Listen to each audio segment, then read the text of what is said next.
This is a compilation video featuring some of the strongest loadouts in Fortnite Save the World and some of my favorites. Now, every build in this video is very, very strong, but this is a follow-up video to my previous video showcasing 10 of the strongest loadouts in Fortnite Save the World. I'm making this video because 10 loadouts does not encapsulate everything that is awesome about this game, and a couple of the notable builds from that previous video have actually been improved. The first one is kind of a downer. The Flash AC Blackout Boom build did get kind of neutered because Fall in Love Ranger Jonesy got nerfed or patched where he's no longer giving 6 energy per second in support. Nowadays he's giving 2, and that really limits that build's abilities. However, the Dirge song is insanely strong with a 1-second reload, and I recently featured it in Horde, which is probably why this video is going to be about 4+ hours long. It's a compilation, it's a bunch of videos. Timestamps will be down below if you guys want to skip around, but that build got featured in Horde, and it's an hour-long defense. And another build that got updated was the Stormblade build. Now, all of the videos that I featured in my previous 10 loadouts video is very, very good. All of them are very strong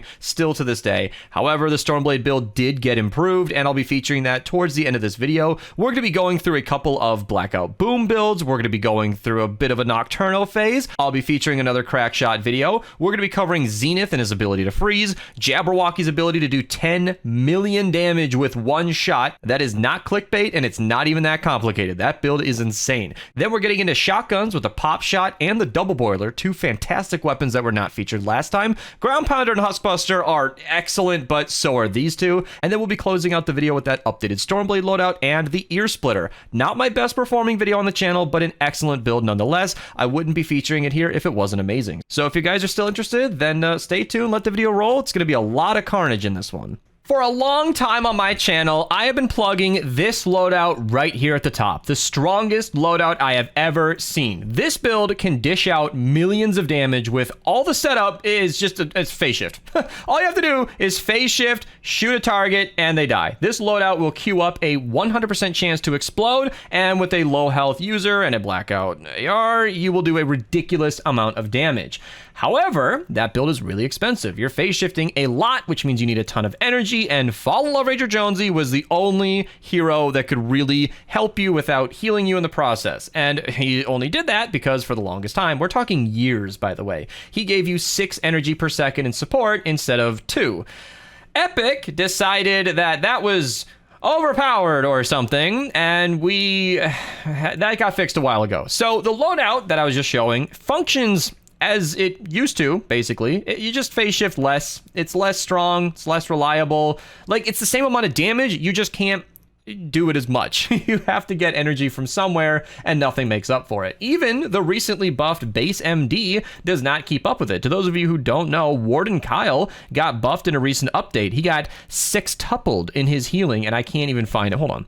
All right, I found him. So Warden Kyle gives you ridiculous amount of health. It's awesome. It's a lot of health, but it's once per second, you know, that's nice. And it's not enough to like heal you to where this build is useless, but then he also got buffed to give you energy, and it's still only 2 energy per second if you're within range of the base. And that means with him and Fall in Love Ranger, you're still only getting 4 energy per second. And honestly, guys, 6 energy per second was already not even enough. So we had to go back to the drawing board, which means picking out a build that had already existed. So let's actually, instead of showing the loadout right away, let's go talk about the Dirge song. The Dirge song is the thing that started this all. To those of you who have been following this black metal boom build series, the saga on my channel, it started with the Dirge song and Dragon Scorch in the lead, and this thing is capable of dishing out millions of damage just as well. I just always preferred the Blackout AR and the build that I showed you because it had better range, the first shot accuracy was kind of nice, it reset a little quicker than the Dirge song, and it was a little more ammo efficient, firing 2 bullets at a time instead of 9. So I never preferred the Dirge song build, but what I'm going to show you is not new. This build has existed for a while, and this is the build I'll be running in Horde. In Horde mode for most of the rounds, it's going to be more damage to use physical, but for 2 reasons, I'm not going to be doing that.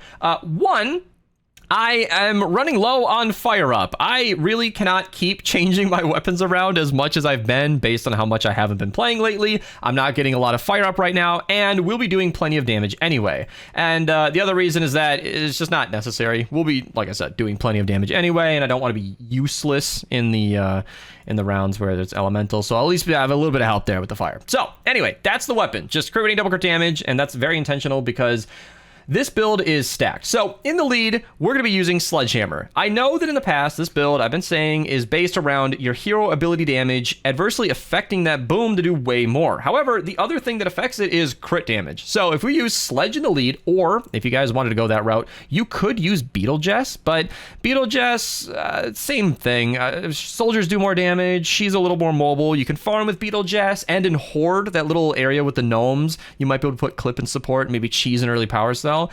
Now that I mention that, I kind of want to try it really bad, and I'm seriously considering that now, because getting a power cell early would be fun. Oh, should I do it? Should I do it? I don't know. Okay, all right, just because it's Horde mode, I'm going to use Beetle Jess, but normally, you should use Sledgehammer. The hero that I'm going to swap out for that is Locked and Reloaded. She's nice in general. You'll be reloading a ton in this build, and doing 50% more damage is nice, but that 15% doesn't really affect your crit damage that much, so I'm going to gamble with Clip. Just because it's Horde mode, power cells don't usually come until wave 5, and there is an area where you have gnomes, and punching them is possible to get power cells if you have Clip in support. It's kind of cool, it's kind of weird, and it's specifically for Horde. Normally, Sledgehammer in the lead, and the Locked and Reloaded is preferred for normal missions. Now, the other thing is First Assault. First shot Rio, she will guarantee that those first 2 shots will crit. Second shot doesn't matter as much, but that first shot will activate the explosion that does millions of damage. That's huge. And for the rest of the 7 bullets, I am actually going to use Totally Rockin' Out. So Preemptive Strike is great. I had that on here for a reason, because I wanted to demonstrate to you guys that this will do 2.5% more damage to new targets. That's a lot. That's really good to have. And that can be nice, but it's only fresh, full health targets, and I think Totally Rockin' Out is a little bit better personally. I don't have raw math to defend that, but you do have 7 more non 100% chance shots in your burst. So the fact that I'm shooting 9 bullets at a time, I'd like the other 7 to have a chance to do some good damage, and Totally Rockin' Out will help with that. Not to mention it'll provide a little bit of healing. I know you want to have low health in this build. Totally Rockin' Out shouldn't ruin that, and it'll at least give you something to stay alive with. I was using, I can't show him, I guess, but I was using Swamp Knight in here. I can't click on his upgrade and inspect, but he gives you extra bonus damage towards mist monsters and bosses, and that can be kind of nice. But what I'm going to be focusing on here is getting the team perk active. So I'm going to do sub wafers. And that way I can just eat the sub wafers, and I can either use that to make sure my other 7 shots will crit more, or I can use this with the Plasmatic Discharger. As this weapon is really, really good consistent damage versus mini bosses, if we end up with a mini boss or smasher waves on like the water rounds, Discharger can help out a lot, and this can be helpful to activate the pot shot bonus as well. Just weapons that can help things along. And assault damage, I mean, just doing more damage is nice. We cannot use Sledgehammer as the perks do not stack. Warning you guys, this will be a dead perk. I'm surprised that it's not warning me or throwing up any flares, because that's a really easy mistake to make. But assault crit damage and make account will not, it says it right there, does not stack with assault crit damage, but it lets me use the hero just fine. That's scary. So yeah, that's the build. A lot of talking, but I wanted to explain this. And I know I've been talking about this build for a long time, but I've been on break. I haven't been making that many videos, and recording a loadout during a Horde run is like the easiest thing for me to do right now. So yeah, Smog of War, reduced visibility. Have I even talked about this? Holy shit. Smog of War has reduced visibility, and enemies won't be on the radar. It's not that complicated. It should be normal Horde mode with a little bit of a twist. So let's hop in game and check it out. Try-harding this. Oh yeah, try-harding. Unpause, we're in. Hello. Not to mention, Beetlejuice will make it easier to farm wafers. So yeah, it's so weird. Like, I want to set up and show this build as strong as it can be with Sledge in the lead, but you know, for Horde specifically, Beetlejuice just makes a little too much sense. Can I get some immediate wafers? Yes, I can. All right, so it's funny, the whole reason I'm running Clip and Beetlejuice lead is for this gnome party right over here. If I don't get any power cells, then it was all for nothing. This is pure gambling. It's over here, right? I don't remember if it's left or right. I haven't ran Horde in a long time. Yeah, there we go. Wait, so Smog, I think, is Smog of War really just can't see where the husks are? Is that it? Nothing? Yeah, and reduced visibility. Apparently there's fog. Oh, I got a power cell! Yeah! Yeah! Let's go! Alright, need more energy. Okay, nothing. I'm getting scared. I want at least 2 power cells. If I recycle my weapons, am I going to be able to actually get We'll see. Oh, I got another power cell. Yeah, it's paying off. All right, I got 2, 3, 4 more that I can do. Okay, all right, let's go with this guy first. Nothing. You're able to get weapons for all of us. Oh yeah, all you guys. Yeah, maybe if they're maybe. You don't need 4 power cells. Come on. I'm at 2. All right, just waiting on my energy, just staring at it, ready to go. You know, if I let this go up to 90 instead of waiting in between, that would probably be faster in the long run. All right, can I get right next to him? Okay. Nothing and nothing. All right. Well, you know what? That's all I could hope for. That's all I could hope for. Oh my god, that's so bright. Now I gotta run over. Okay, so I have 0 sunbeam. This would give me 3. Oh man, I want the recycling bug back. I couldn't even afford it. Okay. What? Whoa! Holy crap! Running into the tree launched me backwards. What the hell? Yeah, I was running into the tree. I must have gone up the tree and gone ever so slightly backwards, so my phase shift launched me in the opposite direction. That's my guess. Alright, there we go. So, I guess it's just gonna be Teddy time, right? I mean, there we go.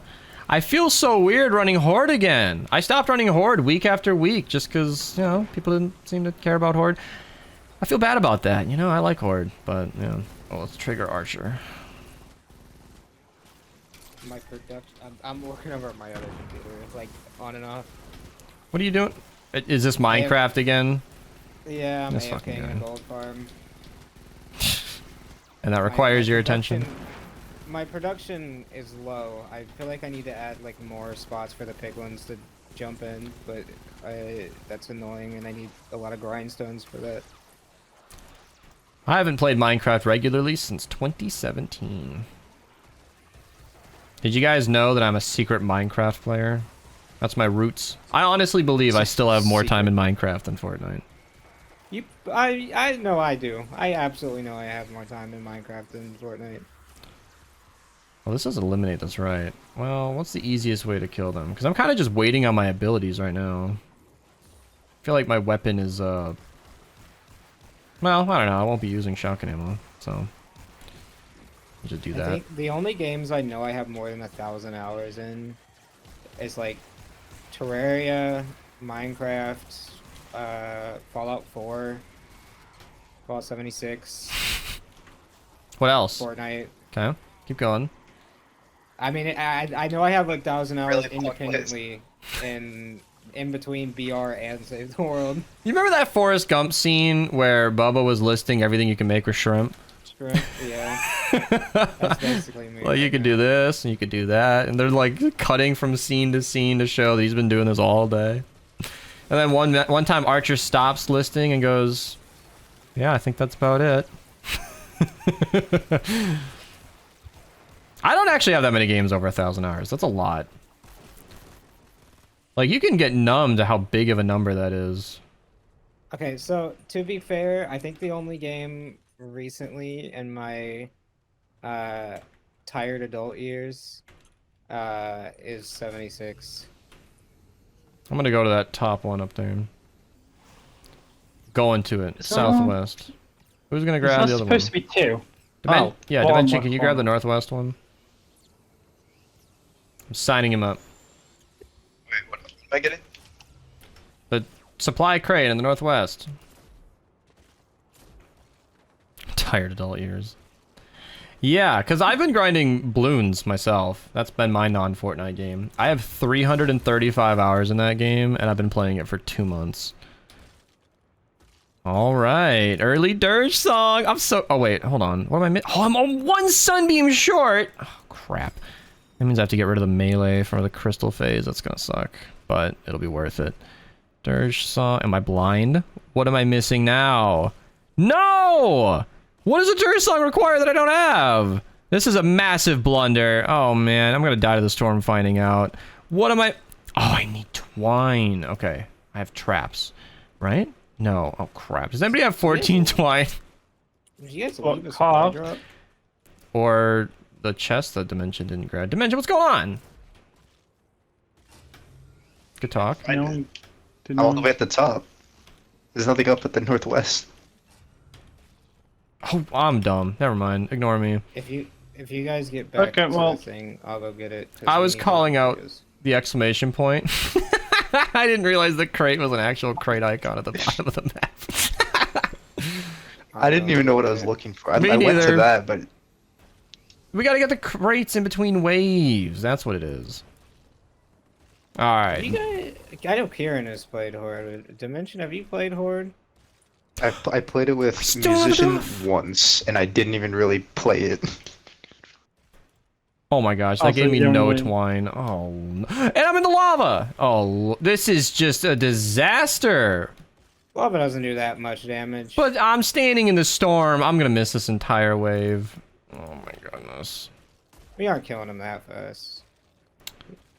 You got too much faith in us. What a mess. I am just absolutely rusty. I am... Someone called me a silly goose in chat. I can't fight them on that. I thought I'd make that. I don't silly know why. goose. I thought I had a face shift, but I didn't pay attention. I'm speedrunning how many mistakes I can make. So far, we got them all. Great job. Alright, I'm here. I'm here, everybody. On time. Archer, how much carved twine can I have? I have 3. That's fine. Wow. I have 30. Oh, carrot? I don't know how much you want, so that's 14. That's plenty. Alright, it's gamer time. Yeah. Crafting Dirge song, wave 2. That's alright, I'm alright with that. So this is all the setup you need. Dirge song does damage, and then you just reload, and that's it. Everything here henceforth just dies instantly, assuming you can actually hit the target. That's an important detail. Now, it is expensive. I don't know how easy it is to get light ammo, but I'll need a lot of it. So I shouldn't shoot so crazy, but... I feel like Discord audio might be quiet on my OBS scene. Let me try to boost that. All right. All right, now where do the crates spawn? Okay. Top and... All right, I'm gonna go to... There's one on the northwest. I'm gonna go for. Alright, who's going for what? Go to the right side. I'll go to the top There we one. Okay. Good comms, team. Long time Alright, I subscriber, boosted. first time catching a stream. Welcome. If anybody watching on YouTube hasn't subscribed yet, I highly recommend it. What, Archer? I was boosting the audio on the recording for Discord because you guys looked a little quiet on my OBS. Kieran got that perfect. All right. All right. I just need to get more wafers. If only there were metal objects around that I could destroy. Somewhere I could find any would be You know, great. I wonder if this glitch still works. You're glitching now? We're 2 seconds into our run and you're glitching? Yeah, it works. Wait, I got rough ore and... Oh, that was you picking up the crate. Okay, all right. If you turn shadows off, there's like barely any fog, like blocking your Does vision. my boom work on the crystals? I think it needs to hit an enemy.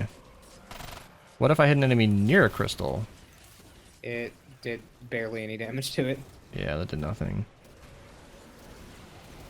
The explosion is counted as range damage, so it probably is getting hit by the Well, no I at least damage have my multiplier. wafers. Ooh, yeah, okay. Totally rocking out, kicking in. So yeah, I just eat a wafer. Yeah. Yeah, that works. That's alright. People on PC, if you want this modifier to like not really affect you, turn your shadows off. It's like not really any fog anymore. They've never fixed that. It's always been a thing. Yeah, this is Most not people don't even- hard to see at all. You're playing with shadows off. aren't you? Always. I don't like shadows. Yeah, Should I have turn my them game on just for like, the effect? ultra settings, so. Probably should. I'm gonna turn these back off immediately, but let's just do epic shadows and see how bad this is. This looks clearer than before. What the f- This doesn't look any different. What do I need to do for this effect to kick in? My frame rate is tanked. This recording's having a hard time now. That's all that happened. My game got darker and harder to run. Alright, let's turn that back off. 50 series releases this year. Could be time to get a 5090 or something. Yeah, the 1 second reload on the Dirge song is something I didn't mention earlier, but that is a key part of this build. A 1 second reload is tight.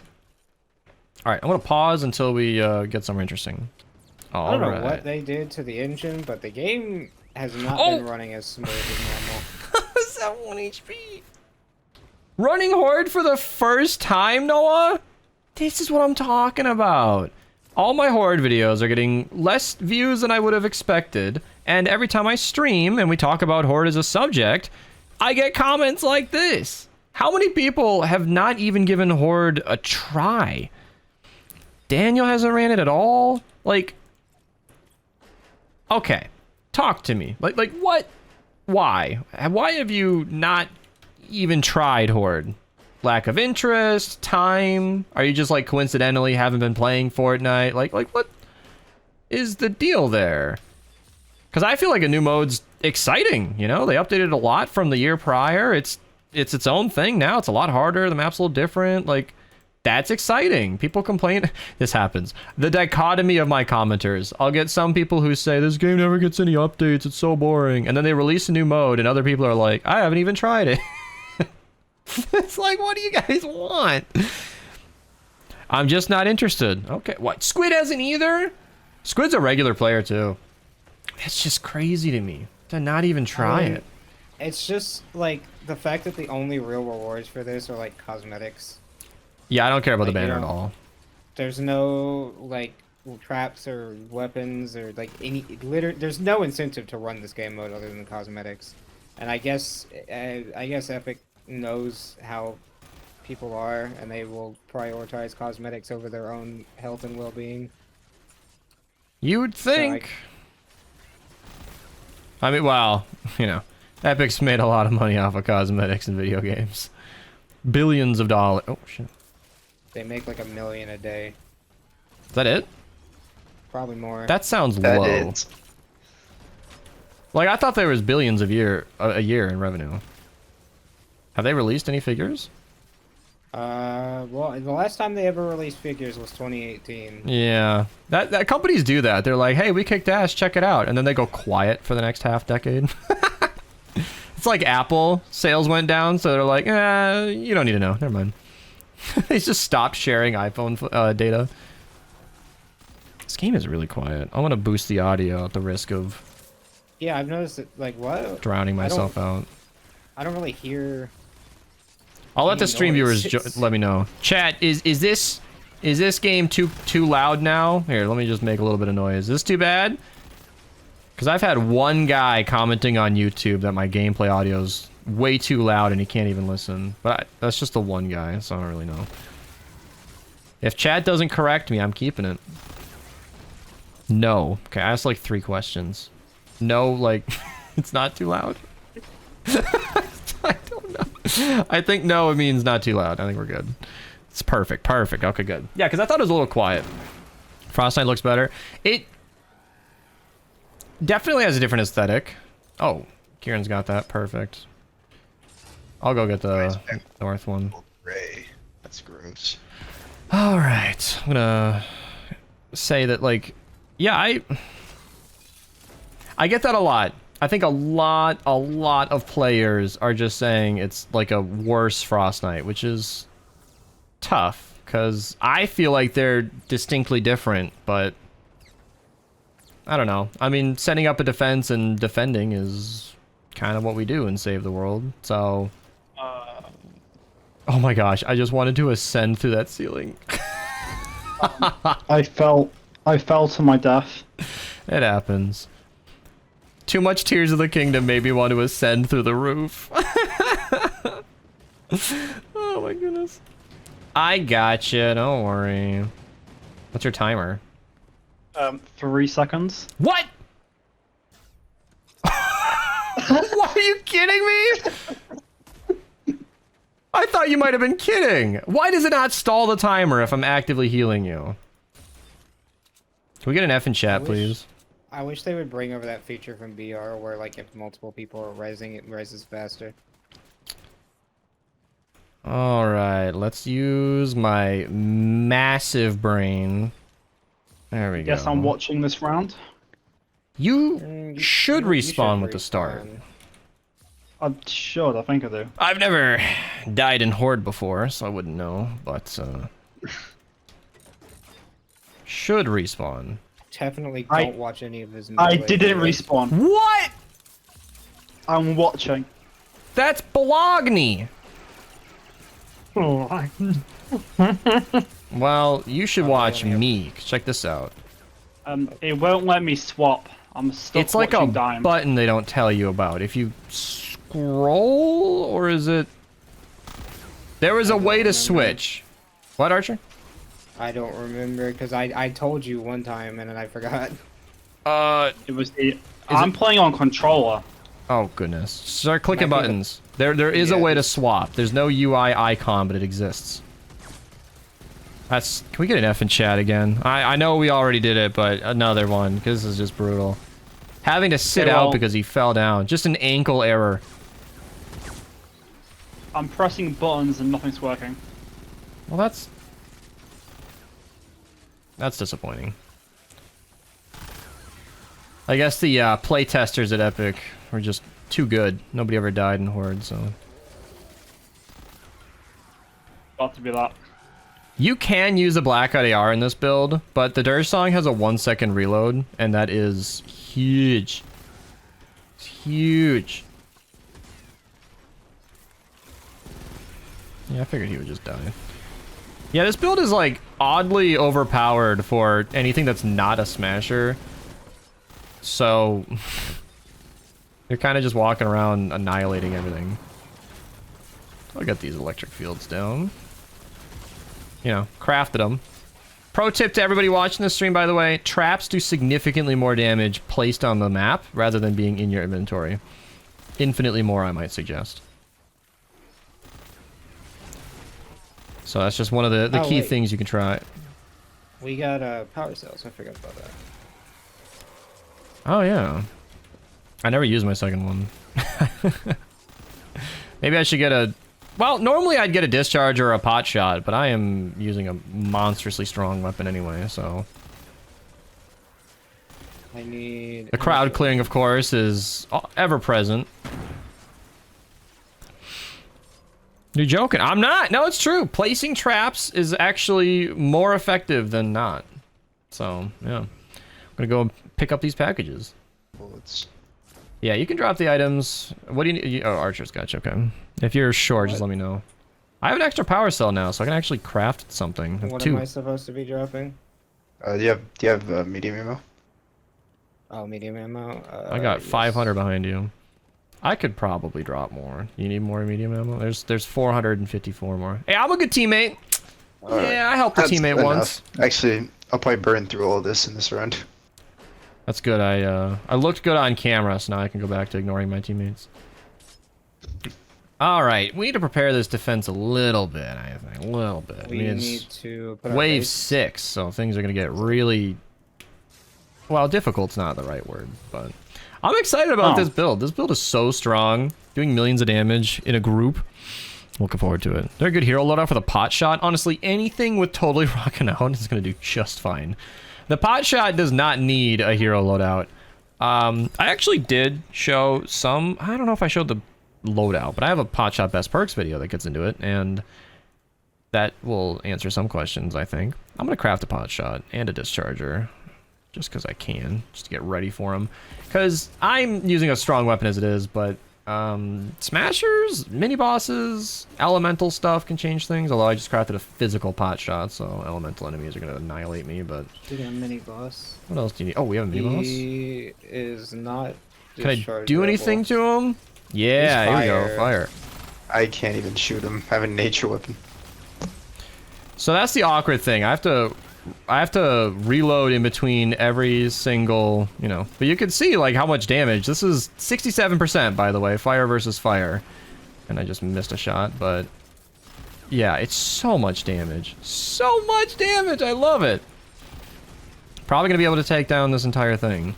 And I would be doing more damage if I was critting. I just don't feel like it makes sense to stop and wafer when he's already dead. I'm helping. That's as much as I can do. Was that kunai?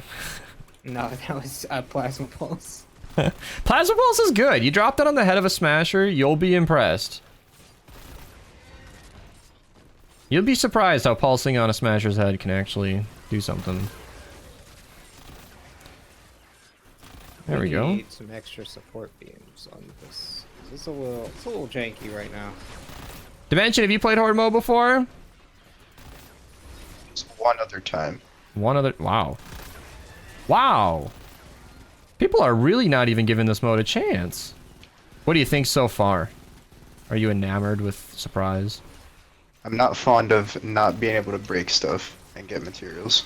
Yeah, that's tricky. We definitely get a lot of resources in between rounds. But it's kind of an odd limiting factor. Whereas Frost Knight, you have to loot constantly, so somebody has to be doing something, and inventory management and team communication is integral to everybody getting what they need. In this mode, one guy runs off and grabs the packages, and then everybody's just kind of fine. So... There's a game mode I think you'd absolutely adore in this game. Oh yeah? Starts with a V. Oh, you also can't get your own items in it. What am I... Oh, Ventures, yeah. And that's where I think maybe Horde is falling a little short of Frost Knight too, because Frost Knight, you're very active. You are actively... Someone is usually dedicated to farming, just to make sure everybody's taken care of. So, when Horde, everything's just handed to you, it's kind of awkward. like it doesn't really matter what you do. Dude, I made a tweet. I want to talk about this because it's an idea. But I know it'll never happen because Epic seems to not give a shit about Ventures anymore. I think if Epic just got rid of Ventures entirely, Really? took the reward system and then integrated it into the main game where you just get XP like a battle pass when you're just playing normal missions, and like never ever did anything with Ventures again, I think that would be a good idea. God, that'd actually be so awesome. Like I Like, would... you just, If you I do started your level 160s. 1, I love the idea of going through it. Like, I love the idea of a Venture-style battle pass. If I had to start at level 1 and my schematics were, like, power level locked, oh, that'd be beautiful. Like, you kind of have to play through. I love the idea of it just being part of the normal game. So, like, you do your 160s every week and you get a bunch of XP to your rewards pass or something, or whatever they can call it. And then you get rewards. So, like, you're not missing out on what you would have got with Venture rewards. And it's just incentivizing you to actually play the real game instead of Ventures. Woo! Incentivizing you to play real missions to get real rewards. I to get love real progress. how accurate this build is. Oh, man.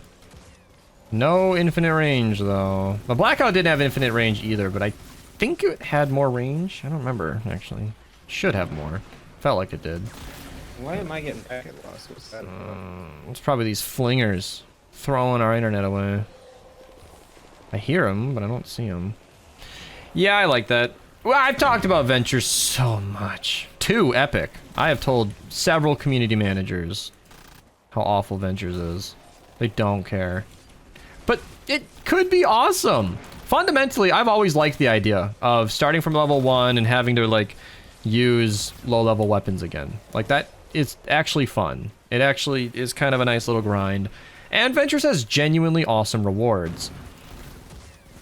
But not crafting your own weapons and your journey being highly dependent on the randomness of hoping you get some decent weapons sucks.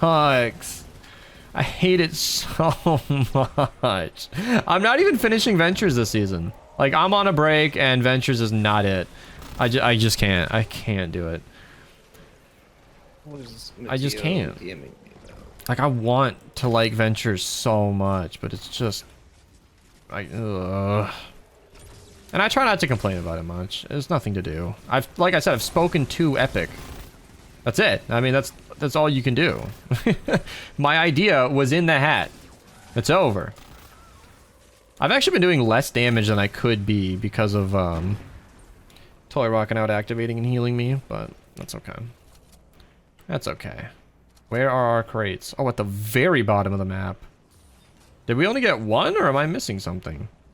Oh, there's two, I see them. Did you already open Yeah, one? it does that sometimes where Just the not on the second map. one just gets like airdropped in really late. Okay.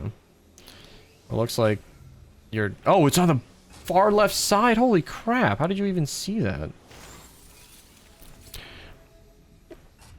Would you ever want to do the campaign again? I don't know. I didn't get to experience much of the campaign. I got bored of Ray so fast that I never actually heard most of the Save the World storyline. I hear it's really good, but Ray keeps telling me how to do missions, and I don't like that. Not to shock anybody too much, but I do know how to do missions in this game. It's true. I really do. I'm stuck on that. Save the World ideas are dangerous, because Epic's going to do whatever they want, and it's not usually in line with what the players want. But although Horde was, I thought, what we wanted, I feel like they did good stuff. Oh my. What happened? Oh, you died again! Oh, you're Fell off the map again. way out. How are you dying so much? You're a base. You can't be dying. I'm not having a good game. No! Karen. Me neither, apparently. What's your timer? Wasn't it really late for you, Karen? 25. I can do this. It's 2 Wait, a.m. how you get like 2 minutes before you get knocked? How did they change it? No, it's like 45 seconds. I've got 10 seconds left. I did it! I'm a savior! Wow. I love the hesitation. I got stuck when I was trying to talk. I got confused for a second. Should I spend my 1 voucher on the Dirge song or use my Blackout AR copy? Oh, I don't know. Dirge song does not come back soon, so you might as well voucher it. Man, that just sounds so fun to be able to actually queue regular missions. Because I like the idea of ventures. I love the ventures rewards. I like getting the XP. I like starting from level 1. If I could use my own schematics, scale down. If weapons were level locked, I need to stop with ideas. Ideas are dangerous in this game. They'll just let you down. Could you imagine you do your 160s every week and you're like, cool, I got progress in my reward pass. And I know. I got a Survivor Supercharger after doing my 160s. That's I know. Because it's crazy as an endgame player to think that the only 10 regular missions I ever run are the 10 160s. That is the only thing I do in normal games. It's like, unless there's a V-Bucks mission, Canny, Stonewood, Plank, they might as well not even exist. And I don't know why Epic hasn't done anything. Obviously, it's going to be a lot of work, whatever they do. It's never easy to program anything in a video game, but they went through all that to make ventures. Like, it doesn't have to suck. Okay, alright. Ventures. By the way, I think this modifier, uncharted enemies don't show up on the minimap. Look at your minimap. Oh my gosh, that just doesn't work. We're not supposed to see the enemies in the upper right, people. Well, we did a 160 earlier that had uncharted enemies and it worked. How does it break? I thought that was a bug on my. I thought that was a bug on my screen. That's why. That's why I could see it. well, great. So it's just Horde. This is just normal Horde. One of them's in the top left corner. Top, yeah.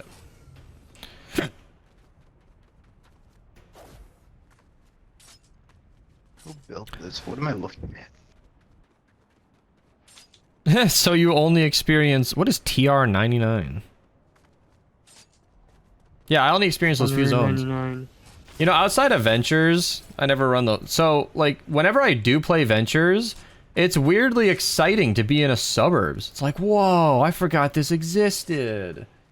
Or a grassland. Yeah. Like, there are... I never understood why Epic didn't make 160s of every zone type. It's kind of weird. It's kind of sad. Because, like, I get that they might want 160 to be a challenge, but... they've also made them the only thing worth playing as an endgame player. So, I just don't get to see industrial sites. I don't get to see suburbs. I don't get to see grasslands or forests. I get to see Thunder Route 99. What did he list here? Lakeside, Tropical, Ghost Town, and Autumn Foothills. Which are not my favorite zones, by the way.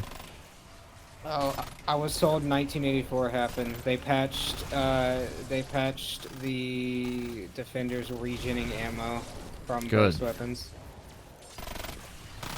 But the thing, you couldn't keep the ammo. It was just making it where defenders had infinite ammo on burst weapons. Basically, it was really funny. Ooh, it's gonna be fun. Yeah, bowling. I love bowling and Save the World. It's always pretty satisfying. Bowler? No. Shooting the discharger into the... Ugh! ADSing turns your game. It's so annoying. It's happening in like every game mode. I had it happen so aggressively in VR yesterday. Like I unscoped from a scope weapon and it turned me backwards. That's crazy. Okay, far right and where? Yep. Oh, bottom. Oh, behind left. us. Oh, it's just not on the map. Yeah, the icon's moving out in. It's really weird.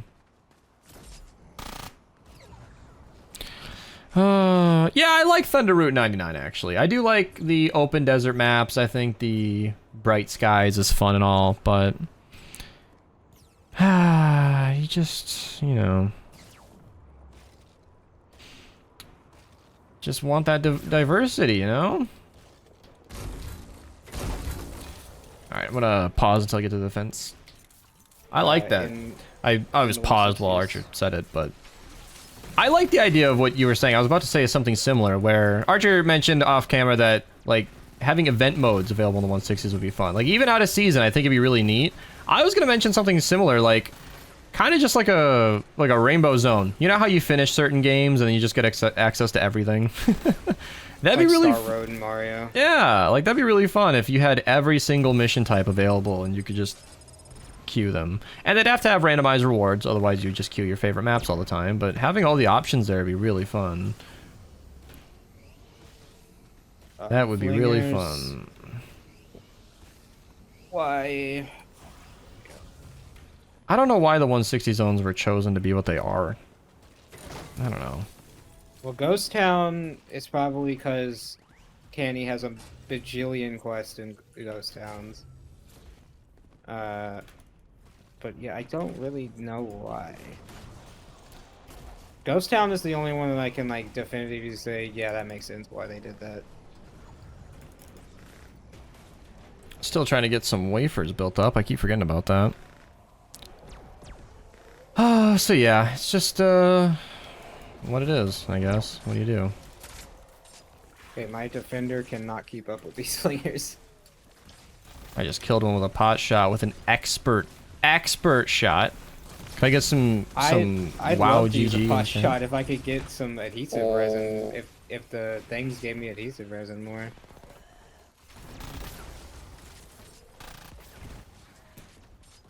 Yeah, it was kind of a frivolous shot on my end. I don't know why this mode is so like conservative with adhesive resin. It's weird. Yeah, this is when it's really getting to like show what it can do. This build is so strong. And now, well, I need to be low health to really let it shine. Which means I need to be shooting regularly. I think Totally Rockin' Out might be overhealing me. Somebody's definitely got base MD, so I should be getting off of that. Me, yeah. Yeah, so that's one of the things. Like, Preemptive Strike is a little better for this build staying low health. You can win against Totally Rockin' Out. Getting off of base MD helped a lot, I can see. But it's weird to think that I'm not even doing max damage most of the time. I haven't needed it yet, but gotta pay attention to that.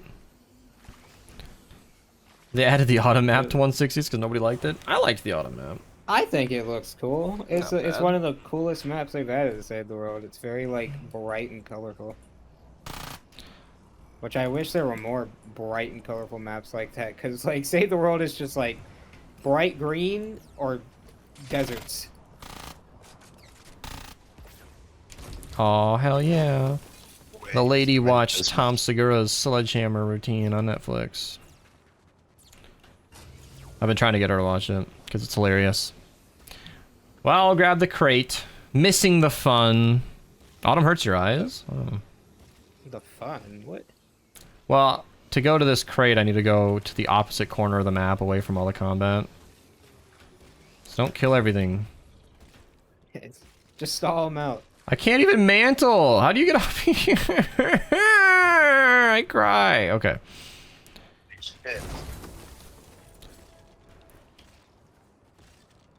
Adult man has emotional breakdown because of Fortnite map terrain. Yeah, I've been seeing that a lot on Twitter recently. This new BR season has made comp players unbelievably mad. I've heard a few keyboard breaks in the past week. Wow. I don't want to say it's because they don't know how to deal with it, but they don't know how to deal with it. Like they're complaining about cars being overpowered while at the same time trying to take cars head on foot. I don't know why they don't seem to understand that if you want to be what I'm talking about. You have to take advantage of it. Missing the fun. I show up and the mini boss is already dead. Yeah, I was thinking about streaming the new BR season, and then I looked at a stream, and I was like, I saw all the cars, and then I saw all the shooting, and then I went from stream to stream to stream, and every streamer seemed to be in a car killing people with an explosive turret, and yeah, I thought, fun. okay. It's fun as shit. I thought, alright, I'll stay away from that. That looks awful. BR has not been this fun since Chapter 1. Yeah, that's the annoying balance they have to always strike, is... It's fun when you're in the car, but what do you do if you're not in it? Get one. Get one. Yeah, so die and then find a new one in the next like lobby. 80 cars around the map at any moment. Yeah, that sounds awful. Makes me think of the planes and the mechs, and every time they do this, it's just a disaster. I haven't played it yet, though. I kind of ruined competitive games for myself, because I realized that for those cars to be as fun as they are, every ounce of fun you have is ruining another player's game, and that makes it less fun in my eyes. That happened with Call of Duty. I thought back to every amazing session I ever had, and I thought, wow, I must have ruined a lot of days, because that was not free fun. Somebody had to die 40 times so I could get 40 kills. That zero-sum game made me think about what I'd been doing all those years. Okay, that crate's too far out there. I don't care this time. If somebody wants to grab it, that'd be sweet, but I'm not doing it. I want to play the game. What the? Alright, 13 seconds. Wave 12 already? What? Come by pretty quick. I'm gonna craft a nature pot shot if I can do it before the round ends. Oh no. Just getting ready for it. So, a Fire Dirge song. Not really gonna be good for anything here. Oh my gosh, that Smasher survived. Oh my gosh, my frame rate. 50 FPS? I don't know what they did this update, but holy, it's laggy. You know, I take a little break, take some me time, check out from Save the World for a bit, don't stream as much, and then I come back and my frames are just gone. You know, versus water enemies, how... 70. Wow. You wouldn't even know. You wouldn't even know there's an elemental nerf there. It's so much damage. It's killing them all anyway.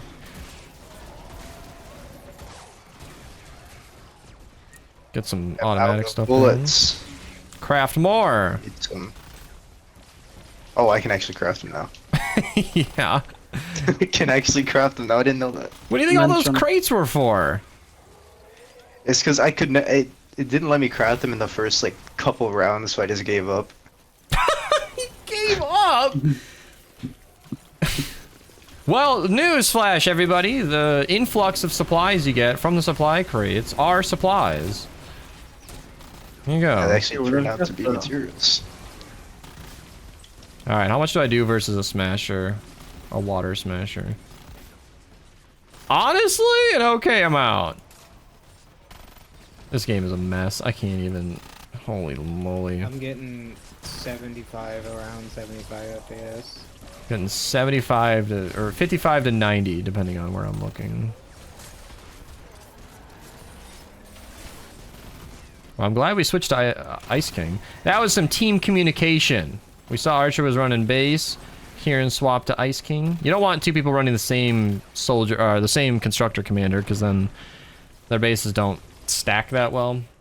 You could overlap, make a big base, but you only really have one set of walls that's defending the objective that needs to not break, so it doesn't really matter.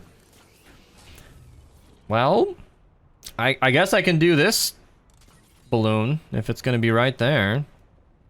I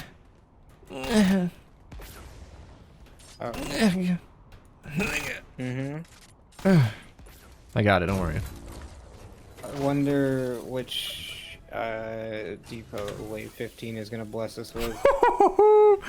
If you jump at the same time as you hit those, you go so far. That was great. I had fun with that. All right. I'm pausing away. 15. Oh, I want burgers so bad. I've been eating at Five Guys more lately. Oh, it's a pillar wave.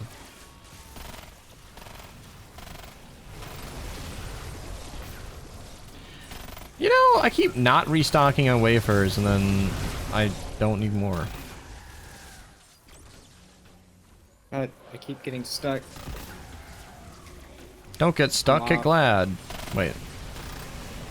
I'm rusty. I'm rusty at my pillar breaking. How do you get rusty 3 at weeks. pillar breaking? Is what 3 weeks of not playing this game mode does to you. Alright. Good work, team. Well, let me tell you about Five Guys. Not a channel sponsor. Oh, I wish. How do you describe liking something? When I eat it, I enjoy it. I'm not sure how to elaborate. Kieran, you got that one down there to the south? Yeah. Okay. Good comms, team. But yeah, I like Five Guys. It used to make me feel yucky. I don't think I'm lactose intolerant, but I have come to the understanding that a lot of dairy all at once, giant milkshake or malt, is kind of an evening ruiner. Like, I don't nap ever unless I drink a malt, and then I just shut down. Oh, I'm getting hungry thinking about it. So, Where are you? yeah. What I've been doing at Five Guys too is getting a single Base burger, up here. not a double burger. Oh, I'm coming over now. I have to emasculate myself by asking for a little cheeseburger, but that's okay. I'm brave enough. Yeah, nature round. Dirge song likes that. Let's fucking go. Okay. Kieran! Kieran, please! Yeah. I facilitated so much goodwill for Archer to steal the glory. Oh my gosh. Oh my god. Top 10 anime betrayals? What will I ever do? Oh, shit. Okay. So that smasher did me a solid by lowering my health, because now I can do significantly more damage. I just need to actually stay alive while I issue the damage. There we go. All right. There's one more down here. I see you. I see you. What are you doing? Okay. Maybe you can just stay down there. Okay. All right. You can just stay in the wall. You don't seem to be harming anything over there. The frame rate. Holy crap. You know, every time I talk about frame rate, console players are like, I play on 30, get used to it. I will not. I will not. This is so bad. I paid a lot of money for this computer to not ever run anything at 50 FPS. Okay, you know, so, yeah, dimension. So part of running this loadout is either getting good or having good teammates. And right now you can see I'm going the teammate approach of being less dead. I am kind of just standing in the middle of the combat. I'm just so excited to have elemental advantage for a wave that I'm just going crazy. It's wise to stay smart, try not to get hit by enemies that can shoot from a distance, and it looks like small ammo has not been a problem. I was concerned about being able to fuel this weapon, but it has not proven to be any kind of issue. I wish defenders were smart. Well, in theory, at least 4 of our defenders are smart. It's the automatic ones you have to worry about. Oh, they still haven't fixed that? You can, like, interact with things and fire the discharge at the same time.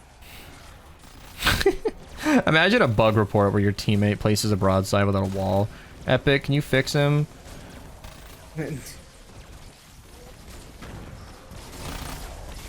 All right, look at that. Big damage. It's kind of cool to see this thing struggle at 340 power level. He was almost dead, I promise, Archer. Archer! Oh, Which one? the enemy I shot at. They're still alive! Oh, no, that was a different one. Right. Okay. Yeah, I just see a flinger and I fire at it. I'm saving my pot shot for the last wave when I have to go insane. Do you gotta go insane? Is it gonna be a big time? A big time rush? Well, we don't have the best roof defense here, so... So make a best roof defense. Let's get it taken care we're of. moving. Alright, final wave! Tell me this is 15 Alright. waves. Yeah, this is wave 15. So let's just go crazy on the tire traps. I heard that tire traps actually increase your frame rate, so... They do. Yeah. Or wait, more was you that place frame down, the time? Alright, some nerd out there is gonna get it. I put a bunch of cones down. Get the best flinger Oh defense. yeah, it's time for the spam. Flinger, I hardly know her. This is Alright. the best flinger defense you'll ever see in your life. Yeah, what are you doing? With the cones?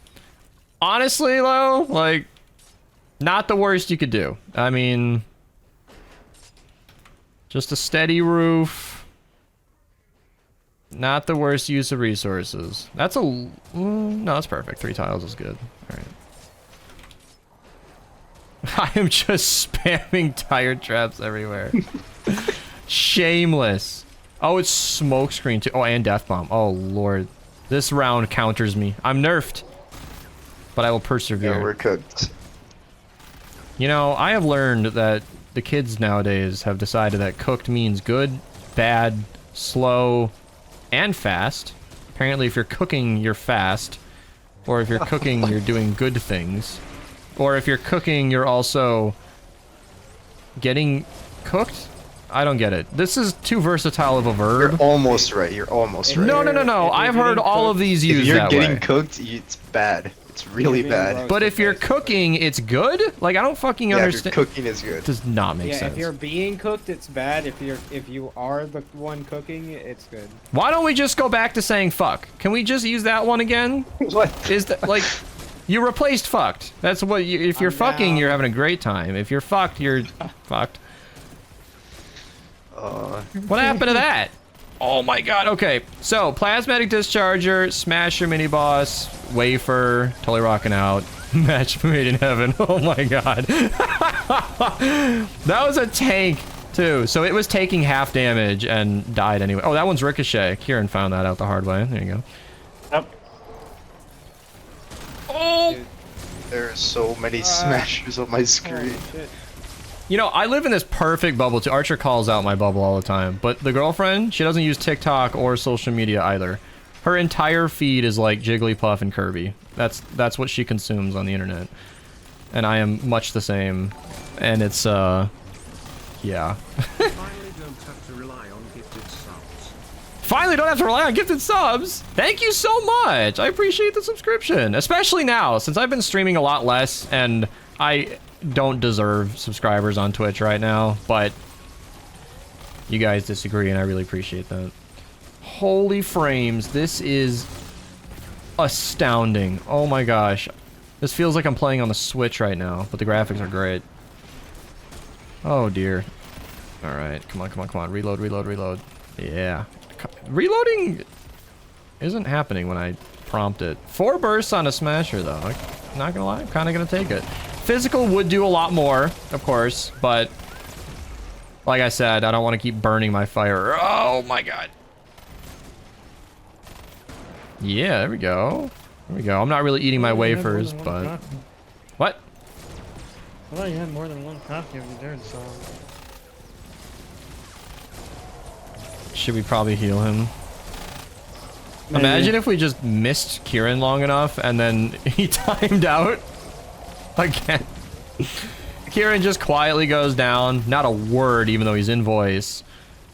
And then nobody notices long enough. I'm about to die. This is crazy! 40 frames a second! Ah! Why? Why does My this have to lowest be how so it far has goes? been 65. Okay, Archer. I'm locked 60 as well. Anytime I have a hard time, Archer cannot... he cannot help himself from flexing. See, I'm stuck. Because I'm content... I'm maxed by smashes the whole time. Dimensions. I'm content Thank with you. a 3080. I And should have been on the floor this many times. to match Archer's graphics card, I'd have to spend so much money that's not necessary, and I hate it. He I said mean, 50 series. I'm looking at that. The 50 series comes out later this year, but the 4080 Super is only 1,000. So. Only 1,000. Oh, cool. Let me just burn $1,000 I on don't want. 20 more I hate frames. to say only 1,000 because you could get the 1080 Ti back in the day for like $600. Yeah, let me just burn $1,000 on 30 more frames. That sounds good. Sweet. Does anybody want to subscribe? Or like 5,000 of you, maybe? It's the casual 1,000 subs. Yeah, can somebody just gift 1,000 subs so I can buy a GPU I don't need? The 5090 is probably going to be like $4,000. Let's see, That's $1,000. even better. Yeah, depending on currency, I think honestly like 5,000 subscribers is accurate. Like that's usually how it goes. Usually when someone's gifting hundreds of subscribers, they are not paying 5 USD. That's actually not what they're paying. Doesn't matter. I appreciate all donors. Sagtic, thank you so much for the Prime sub. Getting me 1/5,000th of the way to a new GPU I don't need. I really appreciate it. Hype Train's actually close to starting. I recorded a horde very run. easy. We did it. We accomplished a horde run. Dimension almost showed up. Look at that. Oh yeah, my level. I was at like 5,000 shy of the next level. I could not see the sliver of empty XP space. I was so close. Wow. Look at that. Archie at the 24,000. Didn't even need a Dirge Song overpower build. Dimension, what loadout were you running? I'm just running an AR loadout. Drumroll. That's an interesting choice. So yeah, Dirge Song, kind of insane. This is like what I do nowadays. Like if I'm going to be running a horde, if I'm going to be doing horde anyway, and I'm going to be recording a video anyway, and I've been putting off recording an updated loadout for the strongest build in the entire game anyway, might as well merge the two, you know, figured that'd be a good way to do that. Of course we got to hang out. Oh, what is that sound? Is that the By the Plants vs way, Zombies one? For people wondering, the banner is in the Battle Royale section for some reason. It's not in the special section like normal Oh. the world ones. Great. Yeah, I thought this would have connected Right. sooner. I wanted to show the rewards, but we're not seeing it. Yeah, that's from the Plants vs. Zombies pack, Stream Loots. That was fun. Should I pause? Okay, there we go. I was waiting for it. Let's see here. 120 Eye of the Storm, 1,000 gold. Yeah, okay, so people say horde rewards are bad. I honestly disagree for at least your first run. I don't understand how Epic could justify the rewards being non-existent for challenges 2, 3, 4, and 5. But that's a clean 111,000 XP, a little bit of purple perk up, battle pass XP, XP, XP. Then we got some pirate tickets, less than we got before. I thought it was like 1,200 before. There's the banner icon, literally, you're right, does not have a name, and I probably won't be using it, but you know, a couple hundred reperk is so random. Like 198 reperk, what decided that? And then a bunch of battle pass XP, which is of course great. So yeah, thanks for watching. Horde playlist in the description down below. I haven't been running Horde as consistently this year as I expected to, but I did record some videos and some really cool loadouts for showing anyway, so you should definitely check it out in the description down below. Subscribe for more, leave a like, because, you know, I was discouraged from making more of these, and if a lot of people tune in, I might bring this back as a weekly thing, because I like making videos, but I'm kind of on a break right now, so I'm picking and choosing my video times. So yeah, that's it. Goodbye. Boy, do I have a loadout for you guys today. So this is a build that was recommended by a viewer on chat. How'd that happen? He might be typing down below. Thank you to him for recommending this. This combines lefty and righty and the Dirge Song Blackout Boom build. So let me talk about what I just said. So the Dirge Song Boom build was a video I made a while ago. That was where another viewer told me that this explosion on the black metal weapons is impacted heavily by hero ability damage, which meant in a weird twist of math being what what it is, you could use a hero that has nothing to do with ARs or SMGs at all. A ninja in the lead was boosting this Black Metal 6 perk to do millions of damage. And it is true. That is ridiculous. And I even contacted my friend who runs Fortnite DB and was like, hey, bud, can you like compile a list of hero ability damage multipliers so I can be a nerd? And he was like, sure. So thanks to him, this website exists where you can actually see all of the heroes and all of the different tiers for the highest hero ability damage. And in this section, we found Flash AC. You can use that to reload instantly with Chaos Agent. And he's only in that second tier. He's not quite the highest damage, but he's in that second tier. And that is an insane bonus. That led to this video, which is literally not clickbait, titled The Strongest Loadout I Have Ever Seen. And I mean it. That build is nuts. But today we're going a little bit of a different route. While this might not be the strongest loadout I've ever seen, it's insanely fun, and it features Raven. I featured him in a recent video, you can see it on screen, where I was using him to blow stuff up in the 160s. Lefty and righty is insanely strong. I think we should all know this. If you don't know it, there you go, free information. It is super, super good. And you might realize why I brought up Flash AC. Raven is in the exact same category. So, if we use Raven and the Dirge song, we can reload to trigger an explosion that will do 2 million damage to every single target in a 0.75 tile radius. And we can use that as an SMG with Where's Lefty to lower the cooldown of our lefty and righty ability. So we can be constantly switching between the explosive powerhouse that is Raven in the lead, and then when we're on cooldown, switch to the other explosive powerhouse that is the Dirge song. It is a super, super fun combo, and I was having so much fun using this loadout on stream that I just had to make a video on it right away. So obviously we have Raven in the lead. That's the whole point. Mine is supercharged. That does up the hero ability damage, and it does impact that boom. That's highly recommended. For the team perk, we're using Happy Holidays. That's just to get the Raven cooldown as low as possible. Then we've got Where's Lefty, so that every single kill from the Dirge song reduces the cooldown as mentioned. And then Noir. This is the one, it's the one team perk where you can kind of swap this out for whatever you want. I kind of want to extend lefty and righty. If you want to take more advantage of how good the Dirge song can be, you can put something else in support here. Note that the hero ability damage and the black metal explosion is not really classed as weapon damage, even though it can crit. It's really complicated. So you don't really want to put like a weapon damage hero in here. Like Ramirez in support, buffing it by 17% won't really do nearly as much as you think. So I think 10 extra seconds of lefty and righty is perfectly fine. Battle beat is great just to shoot faster, and that will actually shoot faster, make the ability do more damage. And that faster fire rate will impact the ability while also giving it more damage. It's a great bonus to have. And then these first two are what I mentioned earlier, where First Shot Rio guarantees that the first 2 shots of the Dirge song will crit, which is super nice. And then, of course, assault crit damage will make sure that those crits do a lot.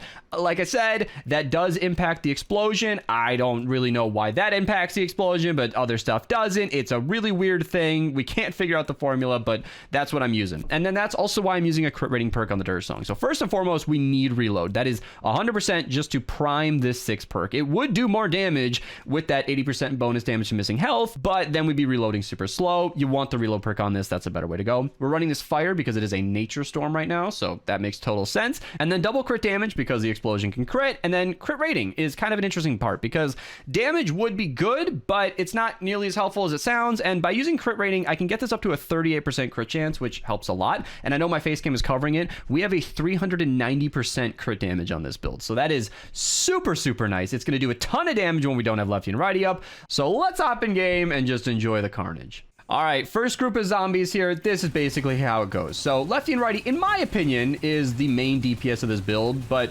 ironically, that does kind of do less than the actual Dirge song. It's also going to be really hard to show this off because, as you can see, most enemies are not going to survive. You can see even a fairly large crowd of enemies like this just kind of die, like 2, 3 shots, 4, and they're all gone. So it's kind of hard to show stuff off. I'm going to try and find an encampment or something. Okay, not quite an encampment, but a big group of zombies. You can see very easy to get the cooldown back. You can just reduce the cooldown 1 second per kill. I am standing in acid pools, so I'm hoping I can stay alive. It looks like I barely made it. Lefty and righty just cleans everything up. Now you can see battle beat is active. We're doing more damage, shooting faster, dying faster, and it's so much carnage. You know it's a fun loadout when as a content creator I groan because the encampment is too small, but you know what? It's what I got. So here we go. Take out the nurses, one shot the mist monster. It's so...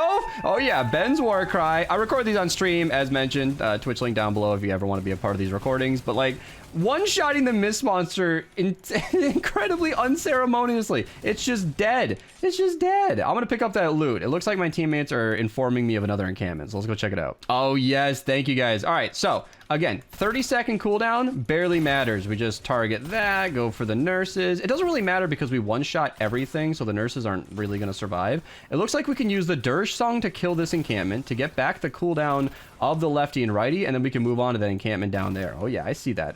Okay, so it's gonna be a little tricky because the animals are definitely distracting. I'm not here to rant about animals. I know you guys in the comments are gonna do that for me, but it's a little annoying. It's a little annoying. All right, I gotta pick up the rewards because I'm always looting, even if I'm recording a video. So let's try this.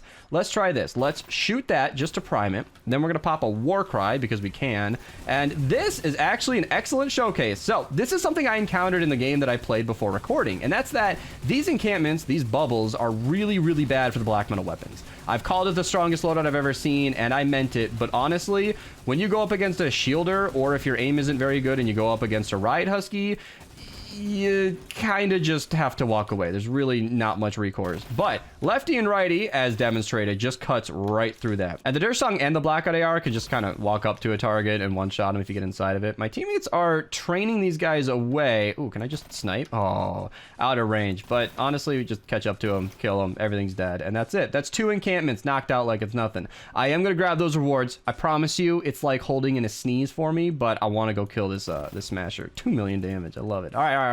Here's a Smasher. That's 1, and he's gone. Yeah. If my first shot would have hit, it would have crit and killed him right away, but it's so easy to kill everything. This build is amazing. Okay, as promised, definitely got to pick that loot up. Not gonna forget it. So this is what I meant earlier, where we have a Smasher right here, and as much as I want to pull out lefty and righty, it is faster to just do that. It's so amazing. We have lefty and righty as an ability, and Raven as our commander, and yet the Dirge Song is kind of our main DPS. Like, what is this build? All right, we got a basic defense here. When I use builds this strong and when a teammate is running boom base, which is boosting my crit chance, by the way, if anybody wants to recreate this build, I will be critting more because of that. Thank you, teammates.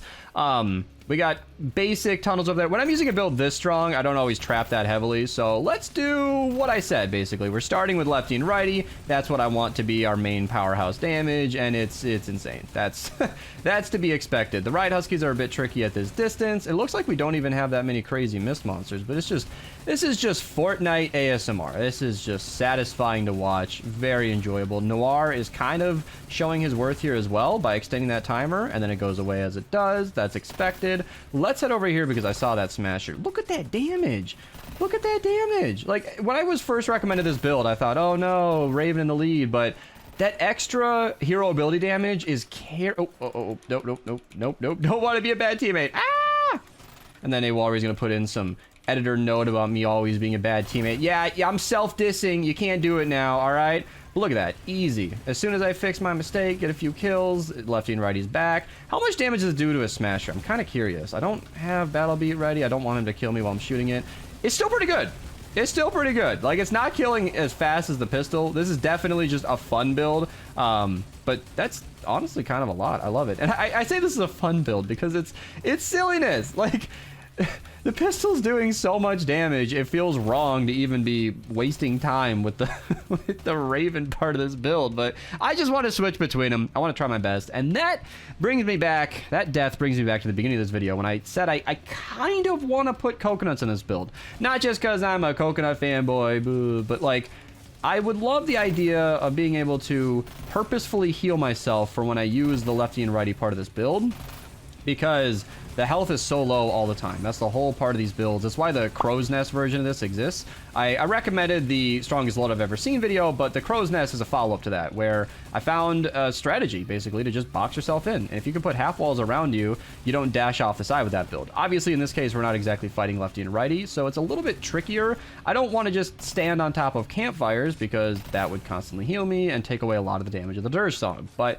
I need to find some way to heal. So maybe there's an area where I can put the campfires down when I'm using lefty and righty.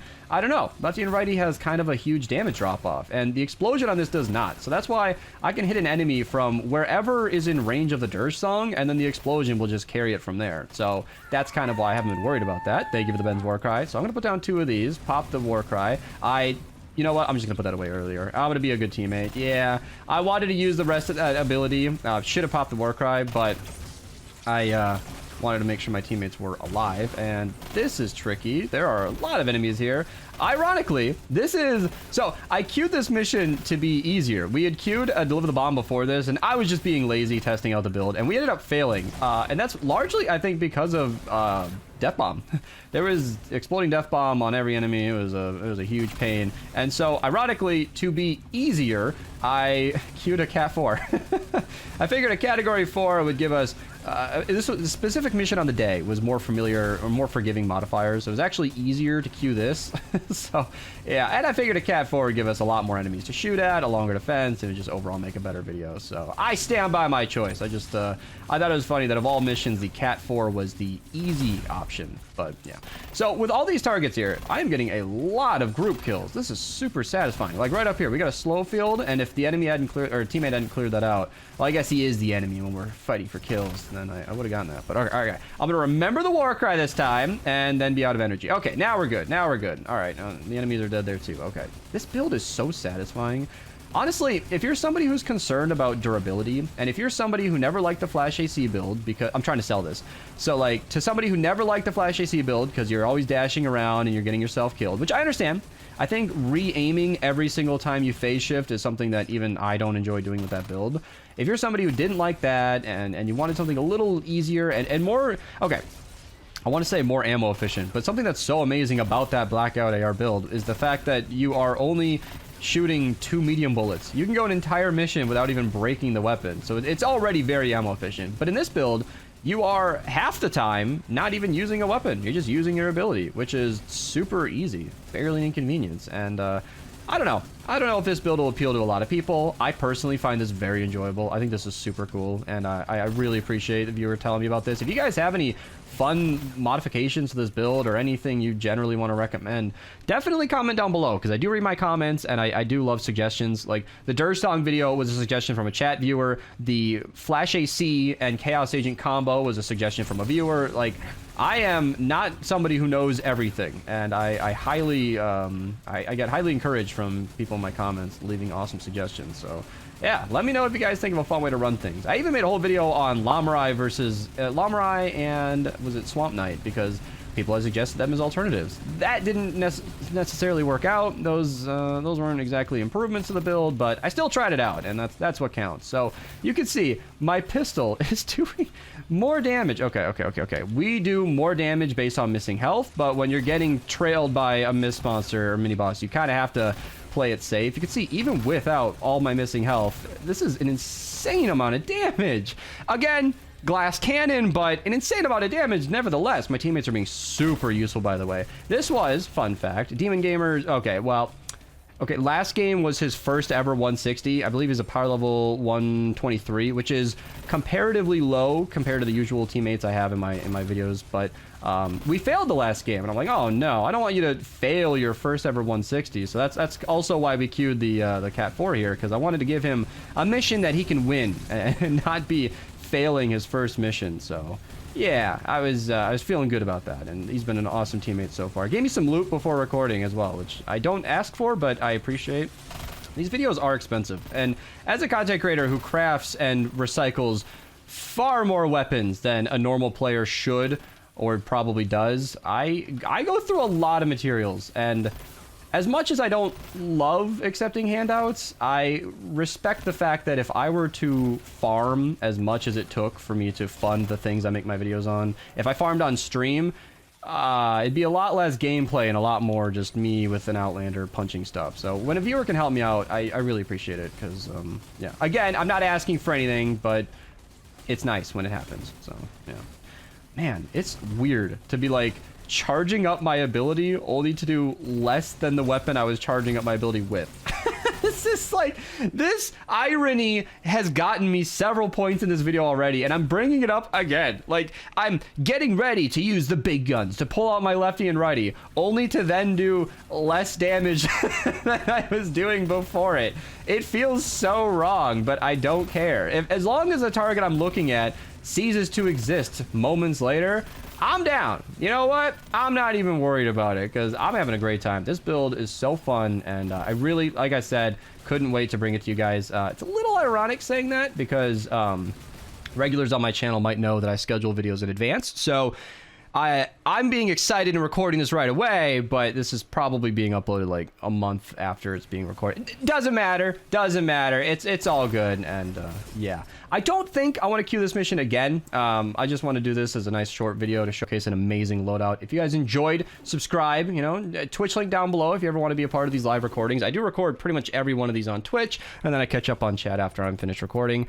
This has been super fun. I appreciate you hanging out, and I'll see you guys in the next one. Also, don't tell anybody, but dying that many times in a mission made me feel really insecure about my playstyle. I need to practice with this build a lot. I think it's going to take a bit of work to get the hang of it. Today, I'm going to show you not just one, but two different Nocturno builds that can yield millions of damage with minimal setup. The first build that started this conversation behind the scenes was a loadout with First Shot Rio in the lead. What's happening is you can use First Shot Rio to guarantee your first shots are going to crit. That's well and good. And with a triple crit damage Nocturno, you're going to do a ton of damage. However, if you only shoot 5 of those 6 bullets, when you reload, the explosion on that Nocturno can crit to do bonus damage. If we look back at the screen here, you can see that the Nocturno 6 perk basically stacks up 5 hits, and then when you reload, or I guess kill the target, it'll deal 65% of that damage to everything around you. So, if you're doing, let's say, 100,000 damage across 5 bullets,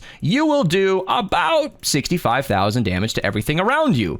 However, that 65,000 damage can multiply by your chance to crit. So if you're doing 530% extra damage, you just multiply this by 6.3, and instead you'll do over 400,000 damage. And that is exactly what happens. We ran this in Horde. It's where I got the gameplay that you're seeing. That's also why I'm running a physical copy, because 12 of the 15 waves are physical, and it just made sense. But in that game, I was absolutely just counting my bullets, 1, 2, 3, 4, 5, and then reloading for oftentimes upwards of 2.7 million damage. I think if you're doing 5 crit headshots in a row on a physical target with a reload, you'll do like over 3 million, but that's really hard to set up. You need to be really, really careful. And I'm saying this is a gimmicky build because you're shooting 5 bullets and then stopping, 5 bullets and then stopping, it's really hard to do that. I ran that for an entire Horde run, 1 hour, and it's exhausting. It's really annoying. So I was absolutely going to make a video on that. And I think mentioning it as much as I have here is worth it. But we found something. I am so sorry. I don't know who to credit. You know who you are. You commented in that Horde run telling me about this. I didn't believe it, but we checked it out after, and it's true. Please comment down below. You deserve credit for this. But he said, hey Beast, weird thing. When you have First Shot Rio in the build and you reload with Chaos Agent, it activates it no matter what. And I tested that, and that is exactly what happens. So what I've got set up here is a normal, basic build, a little bit tweaked though. So we got Sledgehammer in the lead, of course, because Totally Rockin' Out helps us crit a ton. That's what you want to run. Battle Beat to activate it. Subwoofers, just so we can consistently activate Totally Rockin' Out whenever we want. Assault damage, because we're doing more damage with our AR, but that's where things stop being normal. Chaos Agent is typically not used much in AR builds because reloading with magazine can make a little bit of sense. If you're running an LMG, it makes sense, but most assault weapons and SMGs can reload quickly enough with a reload perk that you don't really need Chaos Agent. And with Sledgehammer, you're only using Shockwave and Frag Grenade. That's not really enough to consistently reload forever. If you're running a shotgun, for example, you at least have Shockwave, Warcry, and Frag Grenade, so Warcry is a lot better than Minigun for reloading. It's just not something you see often. And then we have First Shot Rio. So let me explain exactly what's happening.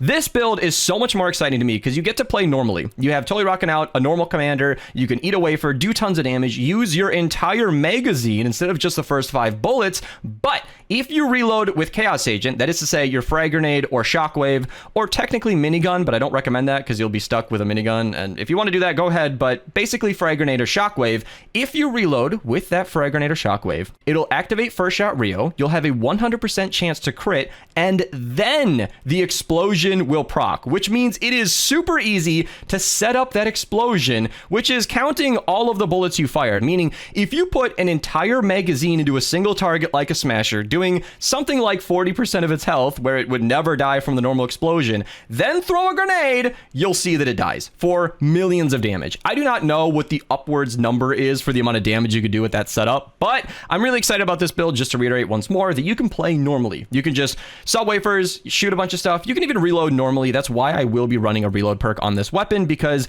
only on the big targets, smashers and mini bosses and miss monsters would you ever even need all that bonus damage, but it's significant. So hopefully I put in enough gameplay there to illustrate what I'm about to show. Let's hop in game and get that gameplay and check this out live in game. So to illustrate my point earlier, like I said, small targets do not need the help. Just basic Totally Rockin' Out kills everything normally, but a smasher can use it. So I am not going to activate Totally Rockin' Out because this is only a power level 160. Observe. So we shoot 30 bullets, and then shockwave, and it's dead. It's dead. That's it. This is like a nearly full health target. You shoot it a couple times, throw a grenade. Was that 1 million damage? That was nearly 1 million damage. And then we are using first shot Rio in support, so our first couple of bullets are going to crit. That's not going to be a significant amount of our damage output, but it's kind of nice to have. Also, pro tip to anybody who needs resources ever, kill the glowing animals. Look at this. They drop traps you can recycle, easy batteries. That was like 2 bullets and I got like 20 batteries. So this build again, 12 batteries I see. Just a few bullets to illustrate. Half health, reload, and he's dead. 1.9 million like it's nothing. And then it's a Nocturno, so you can just clean up everything around it. Super easy, barely an inconvenience. You don't even need this trick for these guys. They are way too easy. All right, another showcase here. Just shoot a full mag, not even half, and 5 million damage. That wasn't even Totally Rockin' Out boosted, by the way. Once again, throw a grenade. They die, or at least significantly more damage. 400,000 from just a couple of bullets. This thing is insane. All right, let's take on 2 encampments at once. Let's start with the big targets right here. That's all the damage we need to do, by the way, because I can just throw a grenade and they die. Taking out every enemy nearby. Once again, that miss monster is low enough so I can shockwave the enemies around me while killing the miss monster at the same time. That one out there didn't die because it just despawned, but we can just do the exact same thing again. Just shoot that most of the way down, that one most of the way down, and that one most of the way down.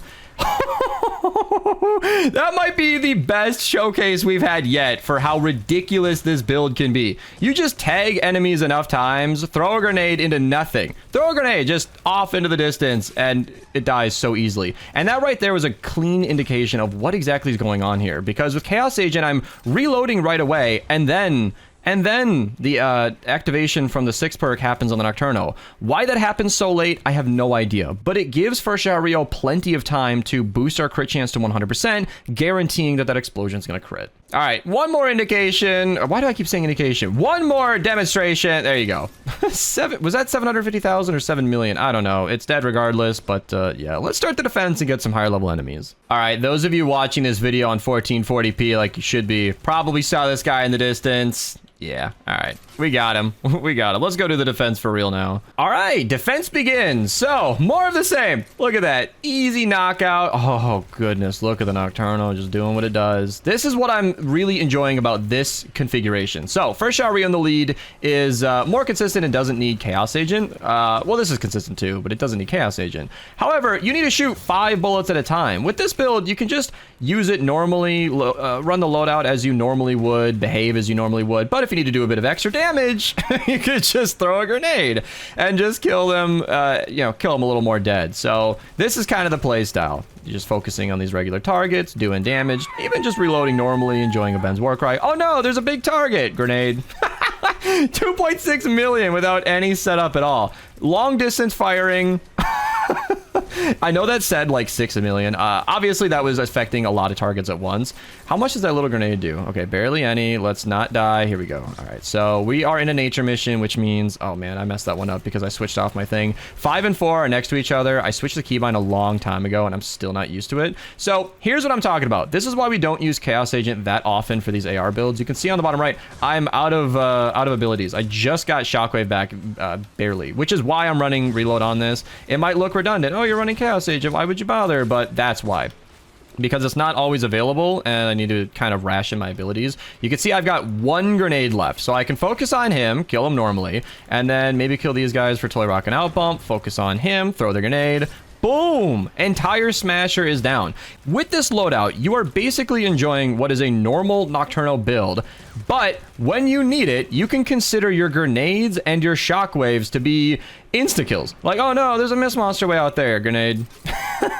The mist monster and everything around it is dead. Oh no, a smasher, dead. 7.3 million is what I saw on that. Now, again, I don't know what's a grouped damage, like being combined with all the other enemies. Oh, I guess I didn't have a grenade there. Let's just get a little closer. I don't know what's a grouped damage. Okay, I just had Toy Rocket on activate. Or what's one single target, but you can see you don't even need it every time. The smashers are going down super easy, barely an inconvenience. This weapon's so insane. Here's a perfect example. Reload for the first shot reel, the first 2 bullets. I can just throw the... Oh, I messed up again! This happens a lot. This is my user error. This is not the build being represented the normal way, but you could see, like, it's easy enough to set it back up. I've got 1 shockwave and 1 grenade.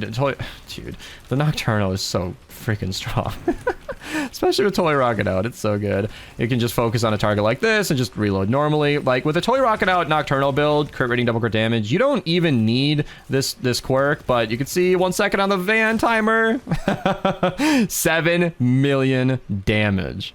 All right, wave 2 begins. Let's see if we can go flinger hunting. Yes, perfect. Just go back here, knock these guys out of the sky. Again, Nocturno normally doesn't even need that much help. Like, it's just kind of insane. I understand that this weapon is inaccessible to many, but it exists, okay? This isn't a video meant to shame Founders people or non-Founders players. I get it, I'm sorry, but the weapon exists and it performs really well with this specific build. And to those who might ask, I am not aware that there is any alternative to this loadout. I don't think there is any other weapon that behaves quite like this. Oh, panic! Oh no, it didn't activate soon enough.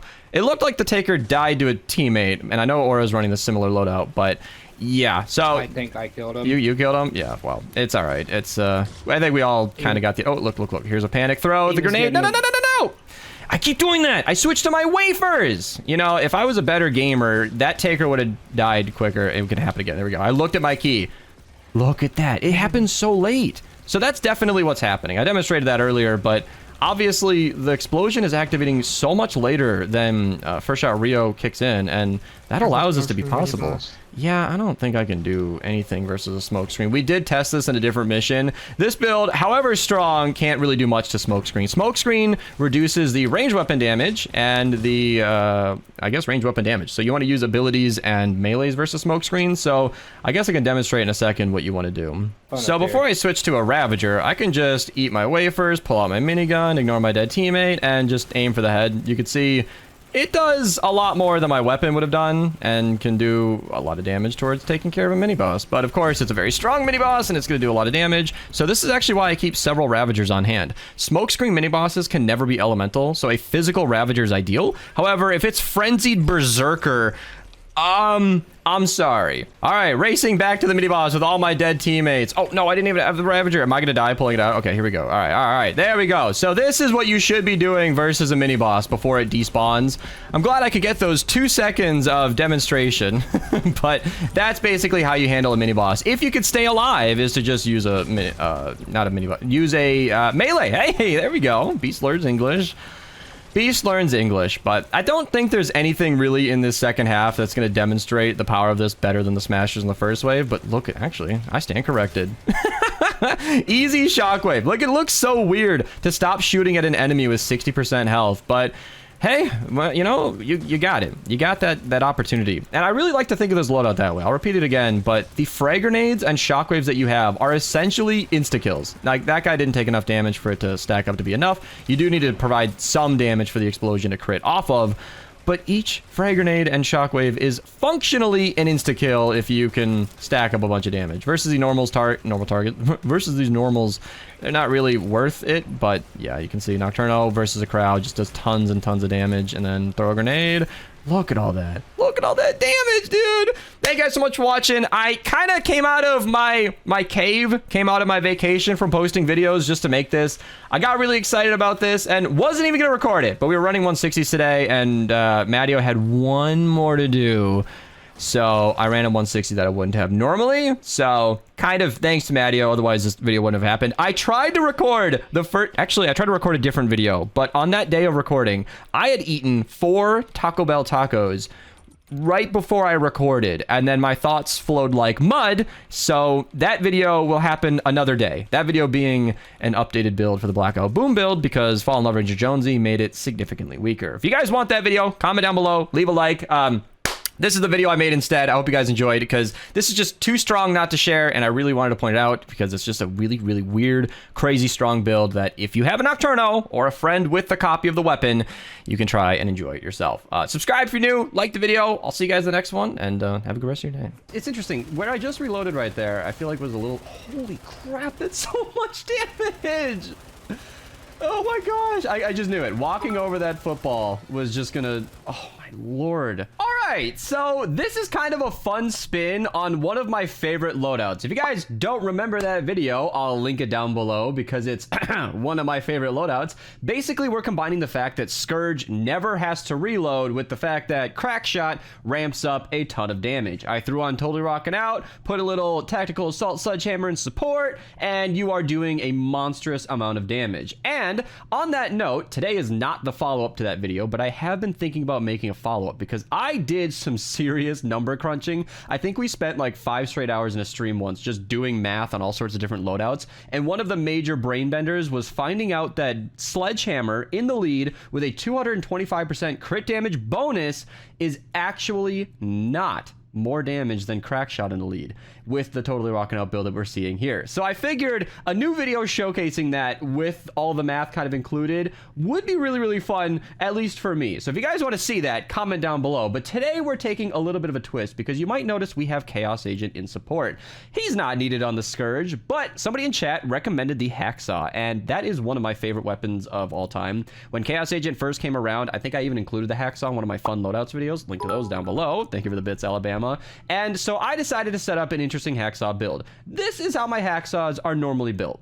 If you're not running Totally Rockin' Out and you're just using HackSAW with a regular soldier build, fire rate double damage. If you're reloading with, you know, Chaos Agent, you don't actually need a reload perk, and this is a great build. Damage to Afflicted, Affliction is amazing, as I've said many times, but today I decided to switch things up a little bit, and I'm only just now realizing that I leveled up my fire copy, which is not going to match our element, so I'll have to change that in a second, but I decided to run Crackshot in the lead, as you saw, with Totally Rockin' Out, and the HackSAW has always had a very interesting drawback that it cannot have a crit rating perk, which means that fire rate double damage build pretty much is the best bang for your buck. But with Totally Rockin' Out, I decided crit damage would be fun, and because we're running Crackshot in the lead, I figured a mag size perk would be really, really cool just to get as much ammo as we can. That will probably be better than like an assault ammo recovery and support. The 75% mag size bonus makes it 175 bullets. That is a huge bonus to have, and either way, I figured this loadout would be a fun one to try, so let's hop in game. All right, coming up on our first wave. We don't have Crackshot built up, so I'm going to start with the... Oh my god. As soon as Battle Beat gets active right there... Oh, there's more enemies behind me. See, right now is exactly why I have mag size. It would be empty by now. So we're able to go a lot longer and get the most out of Crackshot. That is amazing. This is gonna be more fun than I thought. Then obviously when I need to reload, I just hit V, throw my grenade, and get some bits, and that's how that works. Whenever you throw grenades, you get bits. Let me try it again.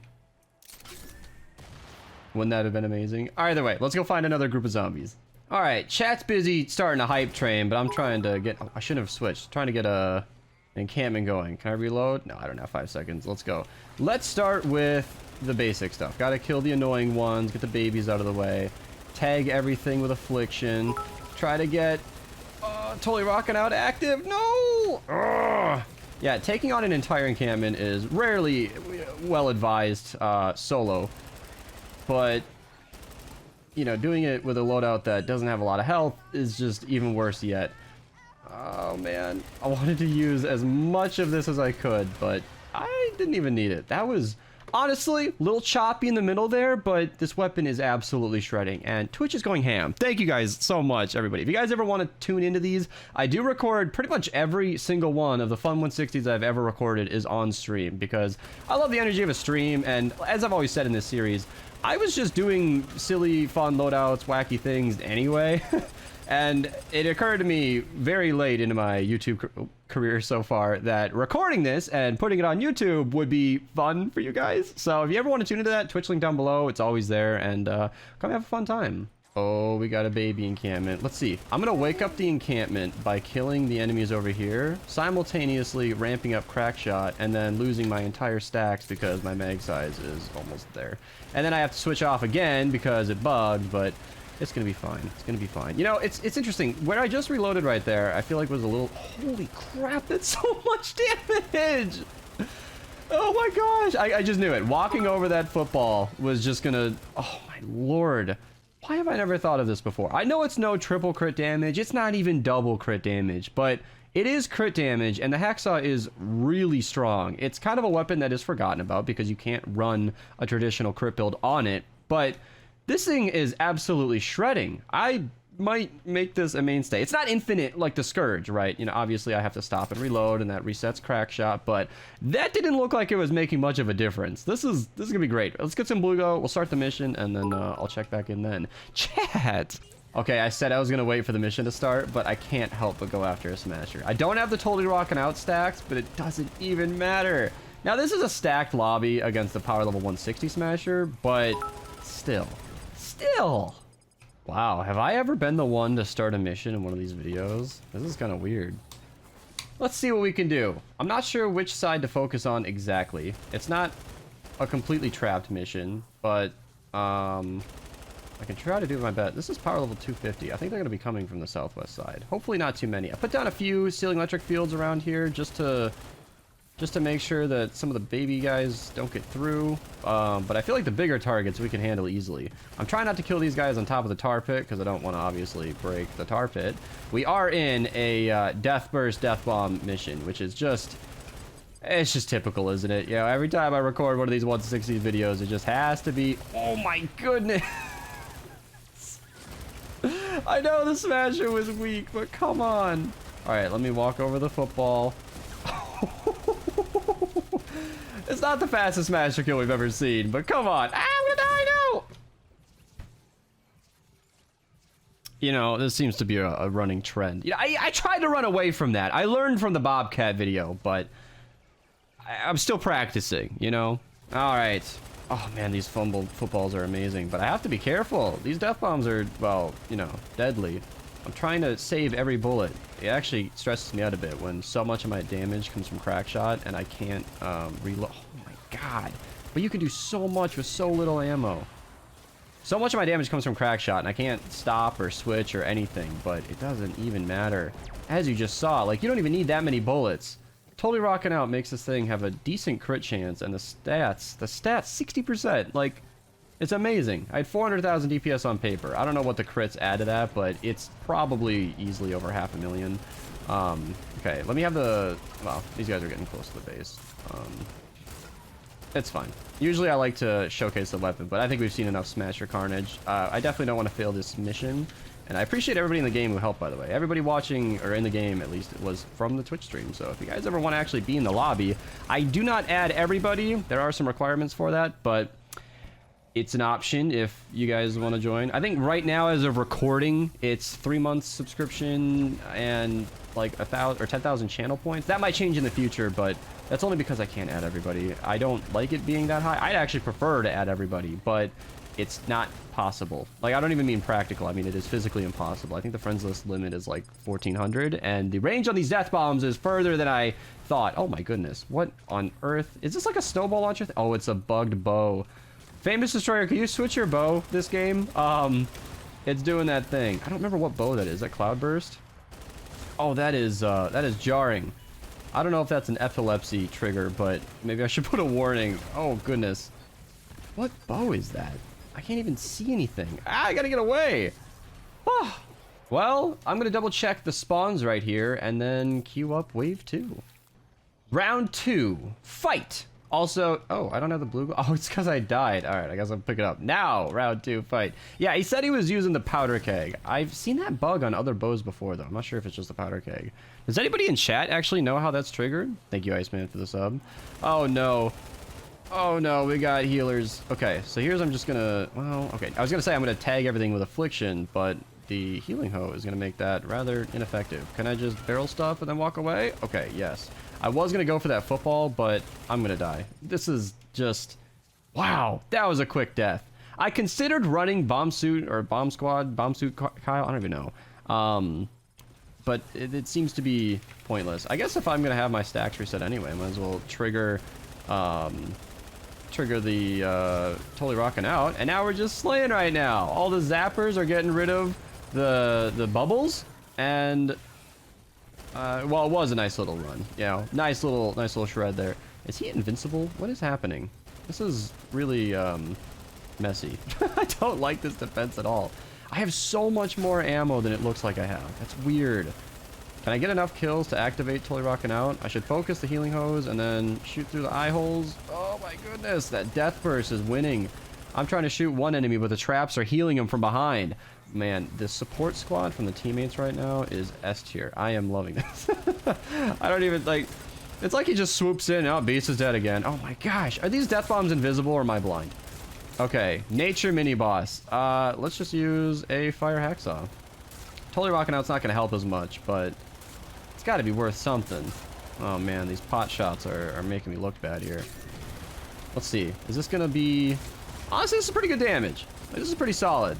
Totally Rocking Out just kicked in because of the traps, but he's got slowing pools, and I am very, very frail. This is why I ran Blast from the Past for so long. So many of my best perks videos, so many of my streams, I ran Blast from the Past, and it's because of this. I am somebody who likes to be in the fight. Now, in my defense, today has been mostly showcase, right? But this is not always... this isn't always how I play, but it's largely how I play a lot of times, where I'm in the fight, and death bombs are things that I like to not care about, and every time I use Totally Rock It Out, it seems to go like this in one way or another, and yeah, I don't know how some people avoid death, but this is ridiculous. Like, on the one hand, I'm trying to continue shooting. Typically, I'd switch to my Baron and run away, but this is terrible. I think I'm gonna go stand up on a hill and try to stay away. Oh, nice, I do have the revive. I wasn't sure if I still had my revive because I saw that he popped an adrenaline rush like as soon as I revived. I wasn't sure if that was me or him. So let's get a little bit of a high ground and see what kind of damage we can do. This is more like it. There we go. I've got my traps activating, Totally Rocking Out. I'm doing great damage, helping on the smashers. This is the way to do it. All right, so stand off to the side. Wait for the shielder to get rid of well, I'm sorry. Wait for the ceiling electric field to get rid of the shielder. Spray all my bullets away. Throw a grenade at hopefully something, and thank Alabama for the sub. He is still going. This man has been lighting up the stream today. I really appreciate it. And I guess his donations were well timed because now I'm immortalizing them in a video that's going on YouTube. So I don't know. I appreciate it either way. Of course, it's always a huge help to the channel.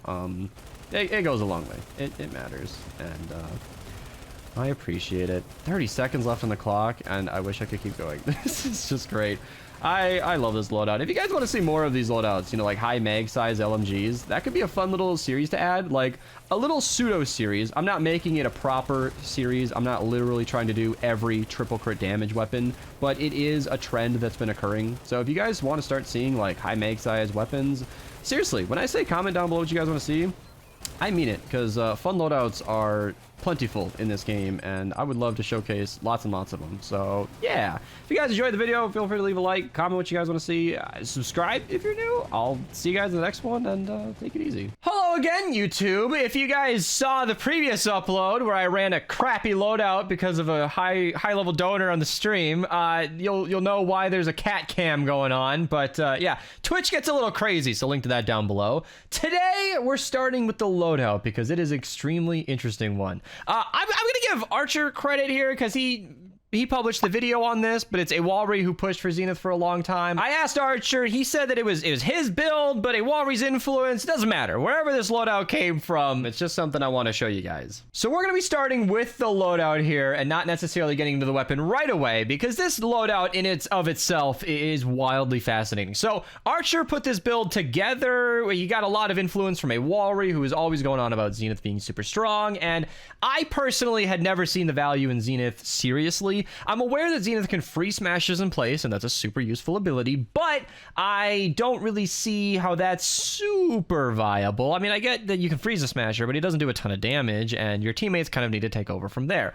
But, like, as a support perk, I can see his value, but I don't know. However, something changed in the recent mini updates where affliction damage can crit, and those crits will reactivate Sub-Zero Zenith. So if you're using a bow, or, well, I should say a sniper, or a bow that has affliction, cough, cough, like the Xenon bow, you can use a Xenon bow, business as usual. You can crit on the target with the affliction damage that activates every time you hit a target, and that crit, being from a sniper or a bow, will continue to reactivate Zenith's ability. So you can kind of perma-stall. And you might notice we have hybrid in support. This is the one time I have ever seen him useful without a glitch. Now, I think I've heard for a long time that his leader perk works in support. I'm honestly not even certain of that. If that's, you know, something somebody in the comments can confirm, and by the time this video goes out, which could be a couple months after it's recording, that's still a thing. Maybe I can look into it, but the affliction duration being increased by 34% means that you can just freeze enemies for longer, and that can stack on top of itself. And Archer even made a video on the subject where he stunned a smasher for like 19 seconds, I think. It's pretty effective. And of course, we have Totally Rocking Out so that we can hit harder, crit more often. Battle Beat and Fumble are just here to activate that. Cupid's Arrow, because we're using a bow, you might as well. And then, of course, Rabbit Raider Jonesy is perfect because we are critting more often, so we might as well do some more crit damage. So, yeah, Xenon Bow plus Zenith can do some serious freezing, and I cannot wait to hop in game and check it out. You should have a YouTuber voice. I do not have a YouTuber voice. All right, so over here, we got a smasher. I didn't have any time to get Totally Rocking Out active, but it kind of doesn't even matter because you can already see what's happening here. 1.6 seconds is all it should last for. Then Hybrid is extending that by 13, or whatever it was, 34%. And the extra damage from Affliction is just keeping the Smasher stunned forever, which is fun to showcase. But what that means is, in practice, we can freeze a Smasher in place, meaning he's useless and will not be rushing towards the defense in that process, or in that time frame. And then we can just keep pummeling the Smasher over and over. You can shoot through a crowd of enemies, and then whenever you crit, everything's just going to freeze in place. And it's amazing. The affliction damage doesn't... Look at that. The Smasher out there is just frozen. I basically killed him on accident. It's so beautiful. Plus, we're using a Totally Rockin' Out build where I'm not sure that Zenith is like overpowered or broken. I frankly don't. But this build is already strong enough on its own. You could honestly run Rabbit Raider in the lead. Critting as hard as you do with the Xenon Bow, it's pretty good. Xenon Bow, believe it or not, I will make this very clear right now, is not actually the strongest bow in the game. It's actually one of the lower damaging bows in the entire game. But because it can shoot through multiple enemies as shown, you can do a lot of damage with this weapon, and it kind of makes up for that low damage. So you can see Shielders, Riot Huskies, everything that would normally annoy us doesn't even matter. You're freezing all the enemies that you crit on top of doing extra damage towards them. It's a redonkulous combination of damage and freezing. The utility of having an enemy stay frozen in place and taking the water affliction damage from Zenith is a super, super strong combo. You can see Battle Beat is active because we're basically freezing enemies and stunning them with that ability. We're causing affliction damage, which just chips away at their health over time. So we're killing multiple enemies at once, and I just took down 2 big encampments at the same time. I think Archer was over here helping a little bit, but I'm not really sure how much his loadout was helping. Either way, you guys got to see that this loadout can be insane. How much of it is Zenith? How much of it is Totally Rockin' Out? How much of it is a Xenon Bow? I'm not really sure which one's pulling the most weight here. I do know that this is going to be a really, really fun recording, so I'm going to go find something else to shoot at, and it looks like Archer wants to get my attention, so we'll just go see what... Oh, he's got a smasher. Perfect. Thank you, Archer. So, I just freeze it in place. Either of our teammates here could have helped with this. Again, Xenon Bow doesn't hit that hard, but it just doesn't even matter. It's beautiful. absolutely beautiful. I'm gonna go find someone to shoot at. I love that hoverboards are like actually usable now. A lot of my videos that are going up with the channel as I'm recording this were recorded before the movement update, and you guys probably aren't gonna... I might rush this upload, so you might see it soon. Oh, I don't know when this is gonna go up, but regardless, the movement updates are something that I've been really enjoying, and it's still like not a new change. As I'm recording this, it's been a few weeks, maybe even over a month, but to be able to just hoverboard swiftly, and it moves faster, and it jumps higher, and you can tactical sprint, all these things just make the game flow so much better, and I'm a real fan of it. So yeah, let's take these out, and I honestly think we can head over to the objective, because what more do you need to see? All right, the defense is about to begin. So I've got a few tar pits just sort of circling this, because I might not hit every smasher, and you can't freeze mini bosses. Then I sort of just put a bunch of steel electric fields on the rim of this, and I keep wanting to double jump, but I can't because this is not a ninja build. And so here's my job. I already talked to the team before muting to record here. They are going to be going for more of the everyday targets. I'm going to try and focus on freezing all of the big targets. If we get any smashers or not mini bosses, but miss monsters, I will be recharged. I will be responsible for freezing them in place. Yeah, a lot of speech errors today, but it's kind of funny because I've been busy lately. I haven't actually recorded a video in like a week, so yeah, gonna be a little bit issue filled. But yeah, look at that. I can just freeze a smasher and just turn around. So my main focus is going to be freezing as many smashers as possible. My goal is to let none of them make it to the base. So if I can stop them where they are, that is gonna be a perfect win. Oh, look at that smasher. Never even going to see the defense. It's amazing. Look at that. Smasher frozen, and then Archer can just focus on him to take care of him. That smasher never even moved from its starting position. Soon as I saw that smasher, it never went anywhere. Finally broke its freeze right as Archer is about to kill it. That smasher right there, again, probably just frozen for life. Never gonna go anywhere. I think another Xenon bow crafted, or at least I looked at my schematic, so we should be fine. Yeah, another smasher that never went anywhere. I think somebody else might be running this build too, because that's another smash. This is beautiful. This is what I'm talking about. This build, I never saw much value in Zenith as a support perk, really, because a few seconds wasn't that... What am I trying to do? Heal? Not that big of a deal, but when you can freeze for as long as I am here... Oh, yeah, I was looking for my schematic earlier. I knew it was about to break. You can freeze them in place and just let your teammate deal with it. It's amazing. So this one's going to get probably further than the other one because my bow is broken, but yeah. One shot, got lucky on the crit, and he's down. I am down as well because I'm not running Blast in the Past or anything that'll heal me. I'm hoping Mateo in here for the clutch. Hoping that somebody can save me, and yeah, easy. Look at that smasher. I just hit him again to re-up the freeze. Archer was asking me how long my longest freeze was. His apparently is like 30 seconds that he got off when he wasn't recording off camera, but to me, I don't feel like the freeze time is super important. It seems like it's almost a minimum of 15 seconds on average. You never know because Affliction doesn't have to crit, but I feel like as long as a teammate can focus it or I can just hit it again, it's not really that big of a deal. So I'm not too concerned about that figure personally, but it seems like it's definitely long enough for the team to interfere and do what they got to do. Oh man, another smasher. 28 seconds on the timer. I wonder if he'll just stay frozen this whole time. Let's keep an eye on him. I don't want to hit him again. Let's see. 2 more seconds will be 10 seconds. All right, okay. And he's dead. See, that's exactly what I'm talking about. It doesn't always matter how long it takes to freeze because the enemy just dies. The enemy just dies. It's beautiful. Look how easy it is. Oh no, is there a taker up there? Oh nope, that was a... What the hell was he doing so high up? I guess he walked up on top of a porta-fort? What on earth? Oh my. Well, I'll probably record when we start the next wave and see you guys then. All right, second wave has begun. We have lots of flingers. This is gonna be another perfect example where flingers might be low enough HP to where they might just die.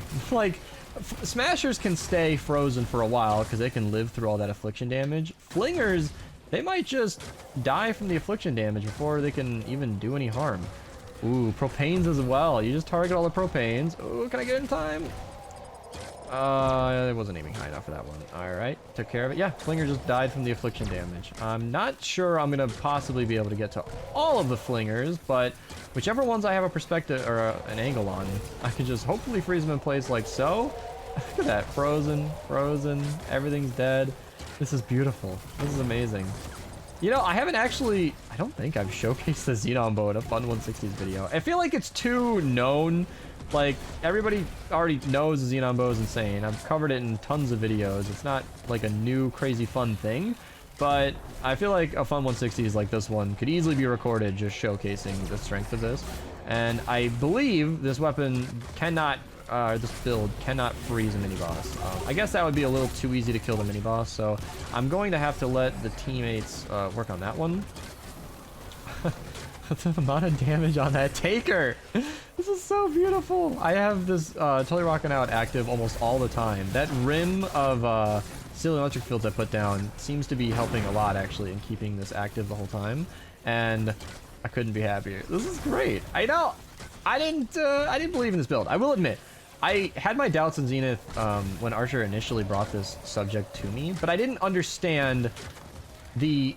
I didn't understand the important part was that the Affliction continues to reactivate Zenith. So perma-stalling an enemy, extending it far beyond that 1.6 seconds is really the exciting part. And I'm Team Zenith, you know? If using this configuration, I'm impressed.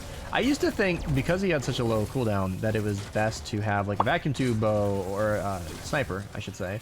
Or like the Crackshot, some fast-firing sniper that can crit a lot.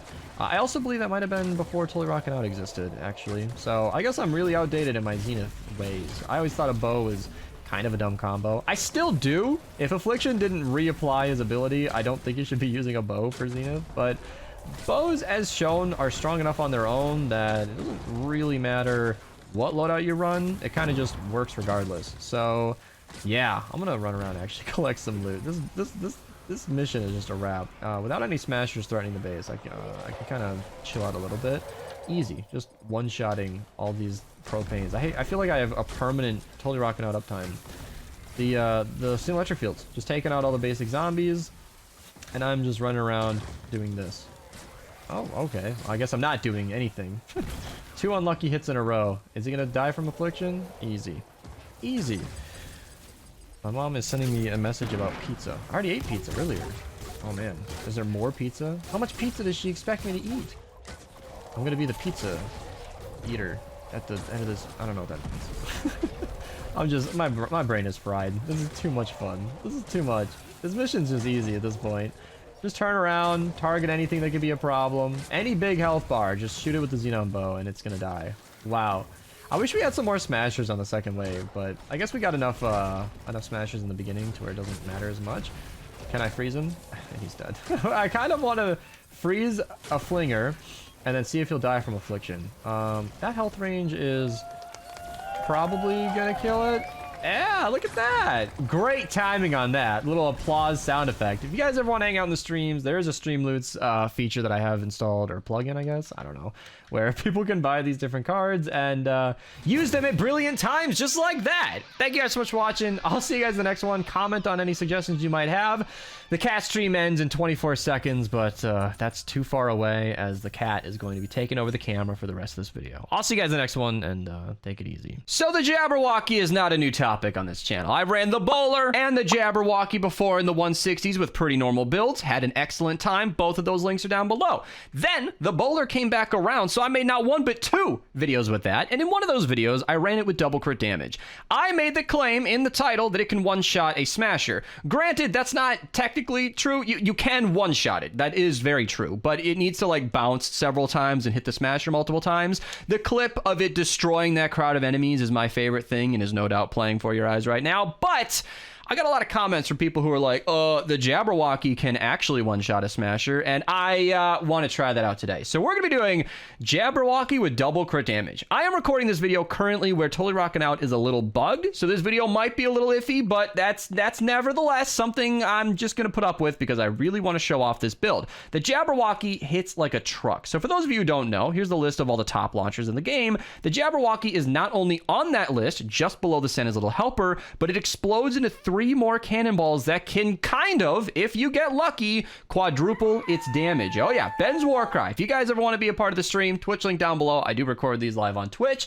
Let's talk about what's going on here. So I'll show my build more later on, but you can see with Demo Penny in the lead, we are hitting for 452,694 damage. All right, let's talk about what's going on there. The game is really buggy right now. I don't know why these perks are not showing, but I'm just going to ignore it.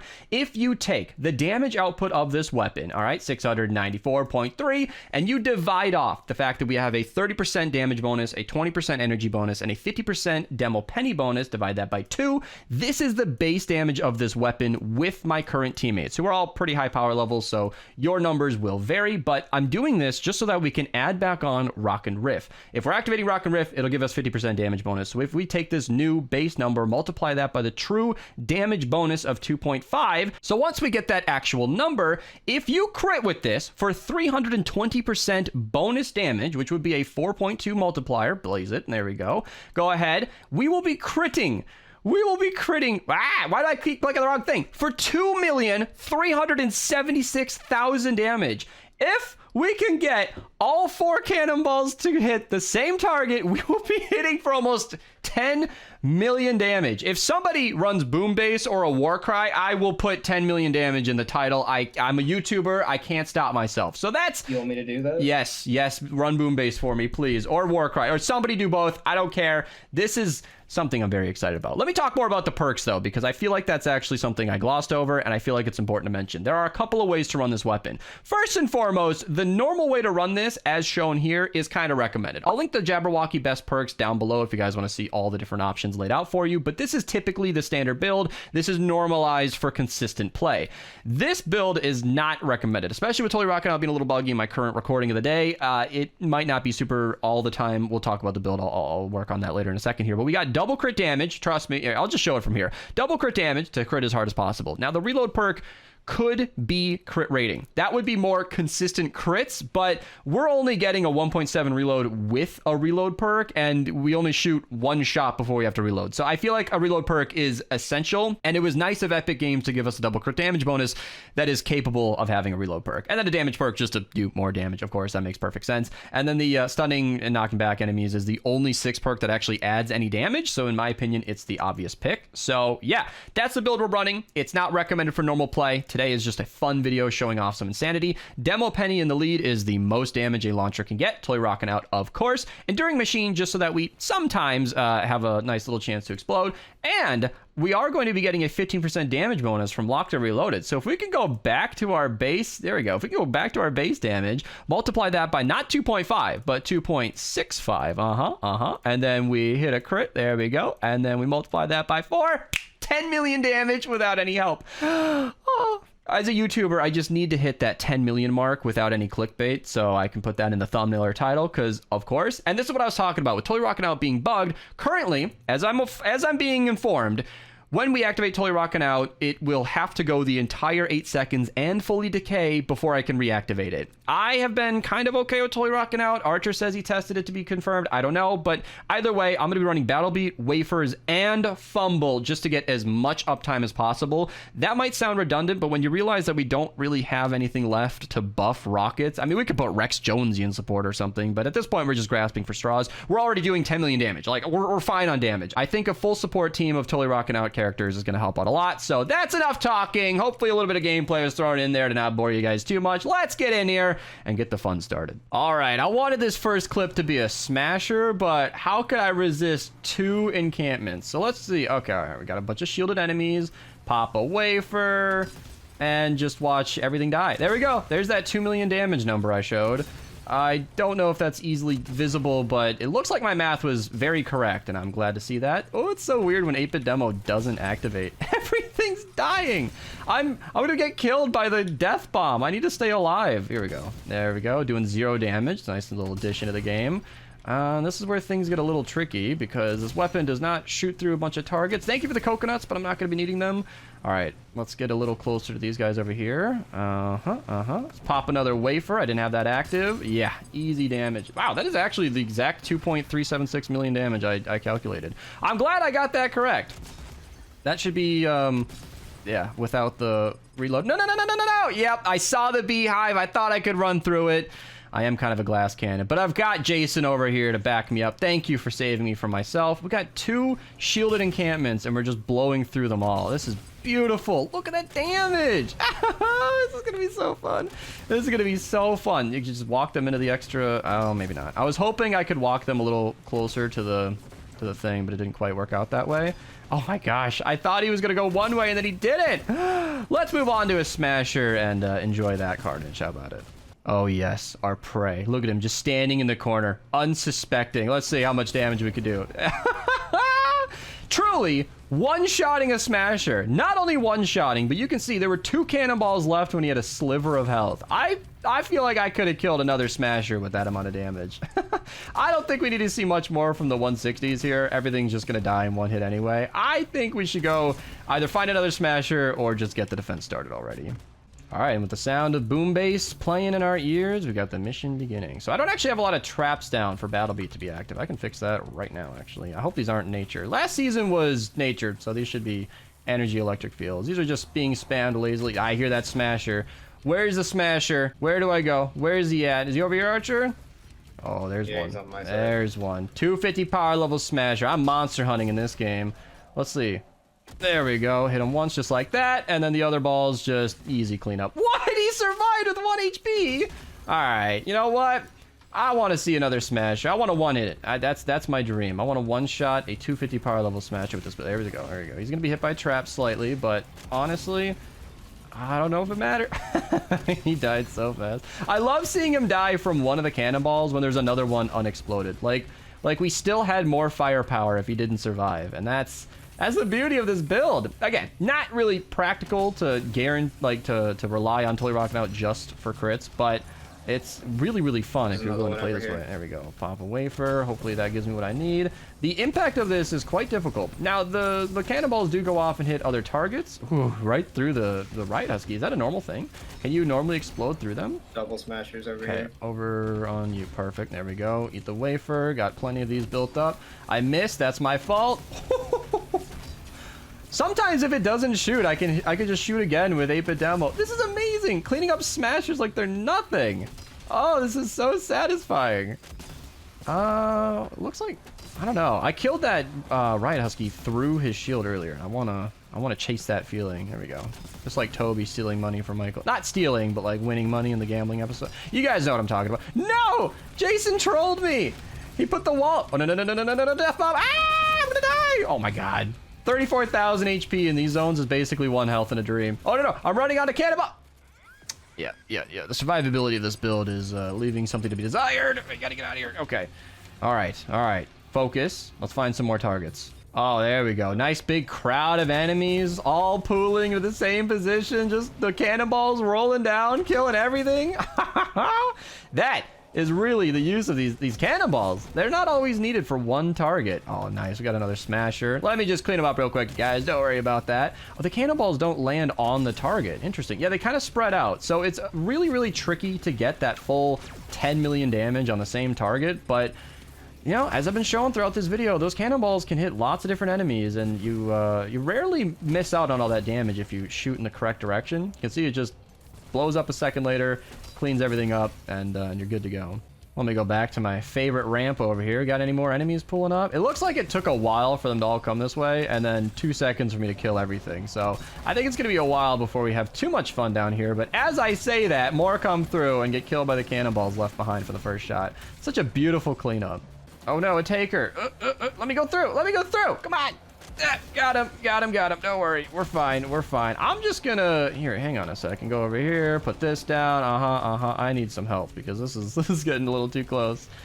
Boop. Easy kill. I love this. I love this build so much. The Jabberwocky, every time I've made a video on it, has been an absolute treat. The Jabberwocky best perks, the Jabberwocky 160, this video as well. I don't mind running this weapon anytime it comes by. If it's in the shop when this video is live, as it very well may be, you should grab it because it's really, really strong and super fun. It's, you know, expensive to run only a launcher as your primary weapon, but every once in a while, if you can afford the expense of all the rockets, it's an absolute treat. Look at that. Just destroying everything, knocking him back into the extra cannonballs.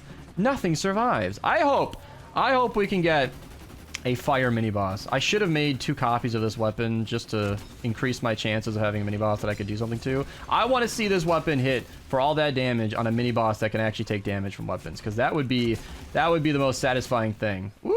I was hoping that cannonball would hit them, but a nurse dying in one shot's pretty good too. You know, I'm happy to kill nurses anytime. That's my favorite quest in Ventures. Ricochet! Ricochet! Alright, I'm doing it for the vine. Yeah, that's about how I expected that to go. You know what? I don't care. I'm gonna do it again, and I don't care. Oh, I didn't do any damage. Yes! It's not damaging me. Look at those cannonballs. Look how fast it's killing it. Holy crap. I know I had teammates helping there, but I think the Jabberwocky was like half of its health. That thing died so freaking fast. The Ricochet stopped affecting me. That was perfect. I want to kill more mini bosses. I want to chase that feeling. No. Oh, wow. No, the death bomb. I was surprised. I was stunned for a second because the propane didn't damage me, and then the death bomb got me. But it didn't actually hurt me too much. That was great. You know, it's sad that like an entire mission needs to be ran for me to get another mini boss, but I want another mini boss. I don't know if I have time today, but that was so fun. I want to do it again. We need a Save the World creative mode. I've wanted this for years. I'm certain it's not on the way, but wouldn't that be amazing? Wouldn't that just be amazing? A Save the World creative mode where I could just spawn in another mini boss. Okay, come on. This is like when I was getting trolled earlier. He kept moving out of my way. Look at that, one hit. One hit without totally rocking out active. I love it. You basically get 4 chances to kill a target. This weapon. I'm just gonna be, okay.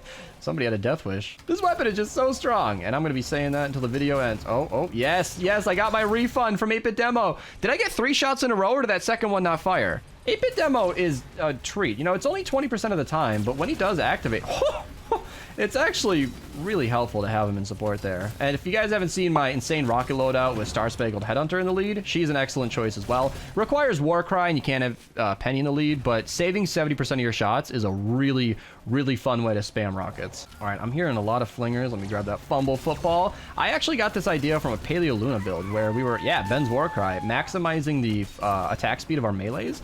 And I got the idea to run fumble and battle beat, which is interesting. It doesn't lose as much damage as you'd expect, because having all of that constant uptime for totally rocking out is really powerful for that. Yeah, I was hoping the cannonballs would go off to the side. I'm getting used to this. It's like when you hit an enemy, it splits off into 3, going sort of the direction that you fired the weapon. So if you can get used to that with a Jabberwocky, it's really effective. My teammates have been so good at saving me this game that I still had my revive from early on. Yes, there's another smasher. Let me grab that fumble football in case it activates. There we go. 2.5, and he's dead. Yeah. Shotguns are also insanely strong. I'm going to link my ground pounder Huskbuster videos down in the description. Those weapons are insane as well. There are a lot of very good weapons in this game, and those two... those are 2 of them. It is endlessly satisfying to watch Mist Monsters die that quickly, but... Not to lose my train of thought in the melees, by the way, Paleo Luna with Battle Beat and Fumble and support can keep the attack speed uptime for a melee up very high, and Rock and Rift grants 50% extra damage in its own right. So it's not as redundant as I thought, and I think that gameplay proved it. If you guys want more footage of this, comment down below. I want to cover more great rocket builds, and I think I have some more planned on my channel, so I'm going to leave this as a 1 mission game today, but I want to chase that mini boss kill. I might do this again. So if you enjoyed this, comment down below. Subscribe if you're new. Twitch link down below if you ever want to be here for a live recording, because I really have fun with this. That was an absolute treat. 10 million damage per shot.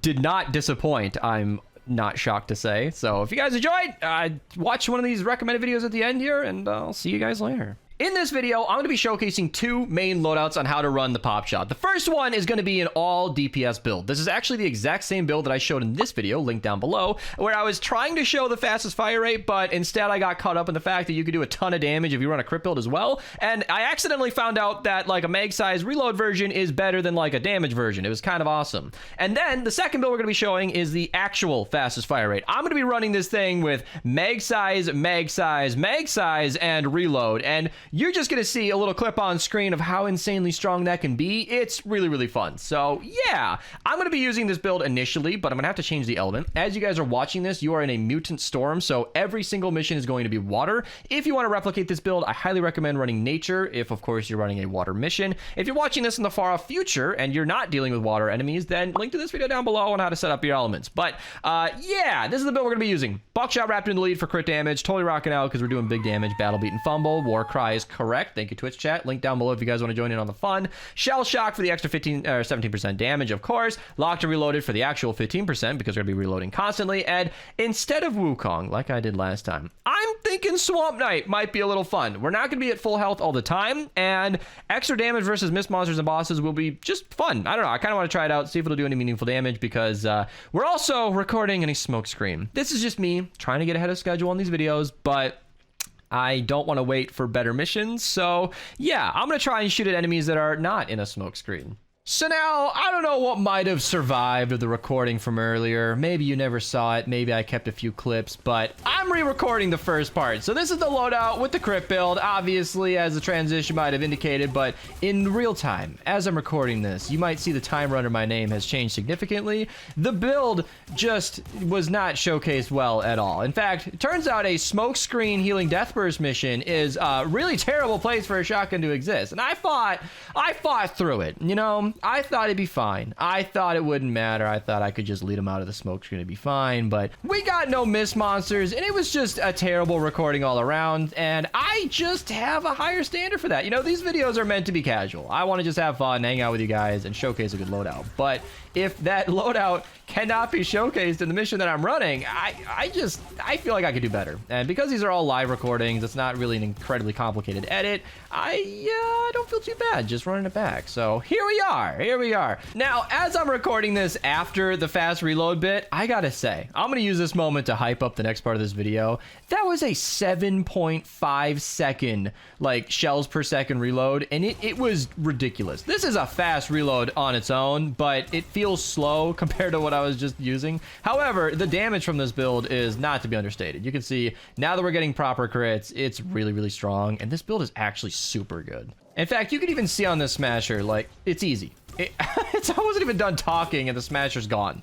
Like, you get a couple of good crits and everything just gets deleted. Obviously, of course, I am running Swamp Knight, which can be an easy thing to forget, but I'm not even low health. It's not even active yet. I'm gonna need to take some more damage to showcase what Swamp Knight can do. It's kind of an underrated perk in, I don't know, underrated, maybe not, but overlooked definitely. It's something that I often forget because that extra damage, 42%, comes from your missing health. I don't know what the exact scale is. If somebody wants to comment down below, I'd appreciate it, but it's kind of annoying to test, and I've never really cared a lot because low health is not something you typically want to be using. It's just something that is really dangerous. You'll die a lot more with low health, but the 42% damage is really, really good. But that 42% is only against mist monsters. All right, chat told me that I apparently left it. I got you. I'll open it up for everybody. There you go. Oh, has everybody done this before? Just slide down the, But, even though Swamp Knight's only on mist monsters, they're pretty much the only enemies this loadout is gonna have any trouble with either way, so I don't know. Kind of up to you guys whether or not it's worth it. Let's go start the defense and see what this thing can do against power level 250 zombies, because these 160s aren't giving me any trouble at all. All right, the defense begins. This is the 5th mission we've ran to cover the Popshot here today. I'm glad this weapon is worth it, honestly. It just means I've gotten to enjoy one of my favorite shotguns for even longer. And look at the mist monsters. Holy crap. This is already more mist monsters than I think we got in the first mission. And I'm actually having a tough time critting, but this weapon is not known for its accuracy. It does really good damage, as we've all been seeing, but from a distance, it can be a little tricky. Not super accurate. The damage drop-off is a little tough, but I want to be focusing on the mist monsters, because we have Swamp Knight. I want to do damage like that. Critting for over 1 million. And we have a Smasher. Okay. I want to do Smasher with and without Warcraft. Whoa! That was a 250 power level Smasher! Holy crap! That was nothing! That was nothing! Oh my good, and chat's got a hype train going on, which is very awesome. I appreciate the support, I really do. This is Okay, all right. Maybe I'm Team Swamp Knight because these regular zombies don't necessarily. Oh, it's water. It is water. 5 missions we've ran today, and not a single mini boss. All right, Smasher with Warcry. Yeah, okay, that's kind of what I expected. Smasher with Warcry is basically just a regular Smasher, but it dies faster. It's like a Smasher without Warcry, but it dies about as fast as a Warcry would allow. Look at that, totally rocking out. Guaranteeing a crit.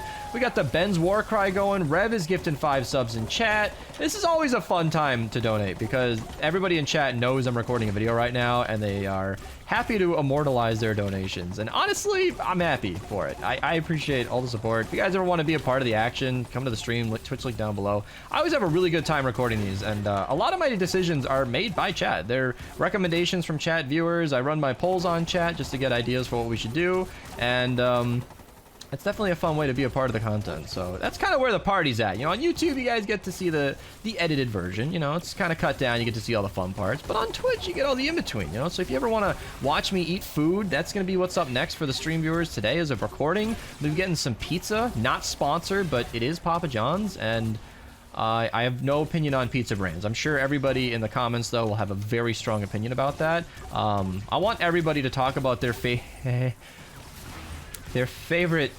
pizza brand with absolute. Okay, it's hard to stay focused on a recording when somebody gifts 25 subs. They cost $5 US each, and it shakes one's focus, you know. But you know what? You don't need my words to see how well the Popshot is failing against the Smasher. Yeah, without totally rocking out active, that was kind of embarrassing. I'm a little distracted by Twitch chat right now, but this weapon's actually just kicking ass. This is one of my favorite weapons in the game, and you can see why. I don't remember when I said this because the recordings have been all over, but I'll say it again either way.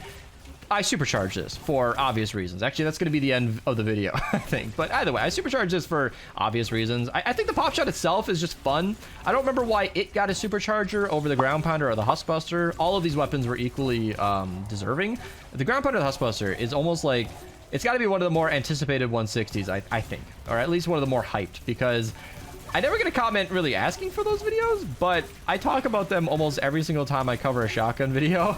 And I just, I'm personally surprised that I haven't talked about those two weapons in like a Fun 160s yet, or at least showcased them. I mean, I've definitely talked about them plenty of times, but yeah, they're not seasonal either. Huskbuster's around all year. Ground Pounder is available in the military llamas, so you can research it anytime you want, but I just need a good reason to talk about them. And with the Popshot being available, Popshot, how many times have I made that mistake? Being available in the winter llamas, I figured I would give it a nice little another showcase so that you guys can be informed, pick up this weapon, definitely don't miss it, and have a good time.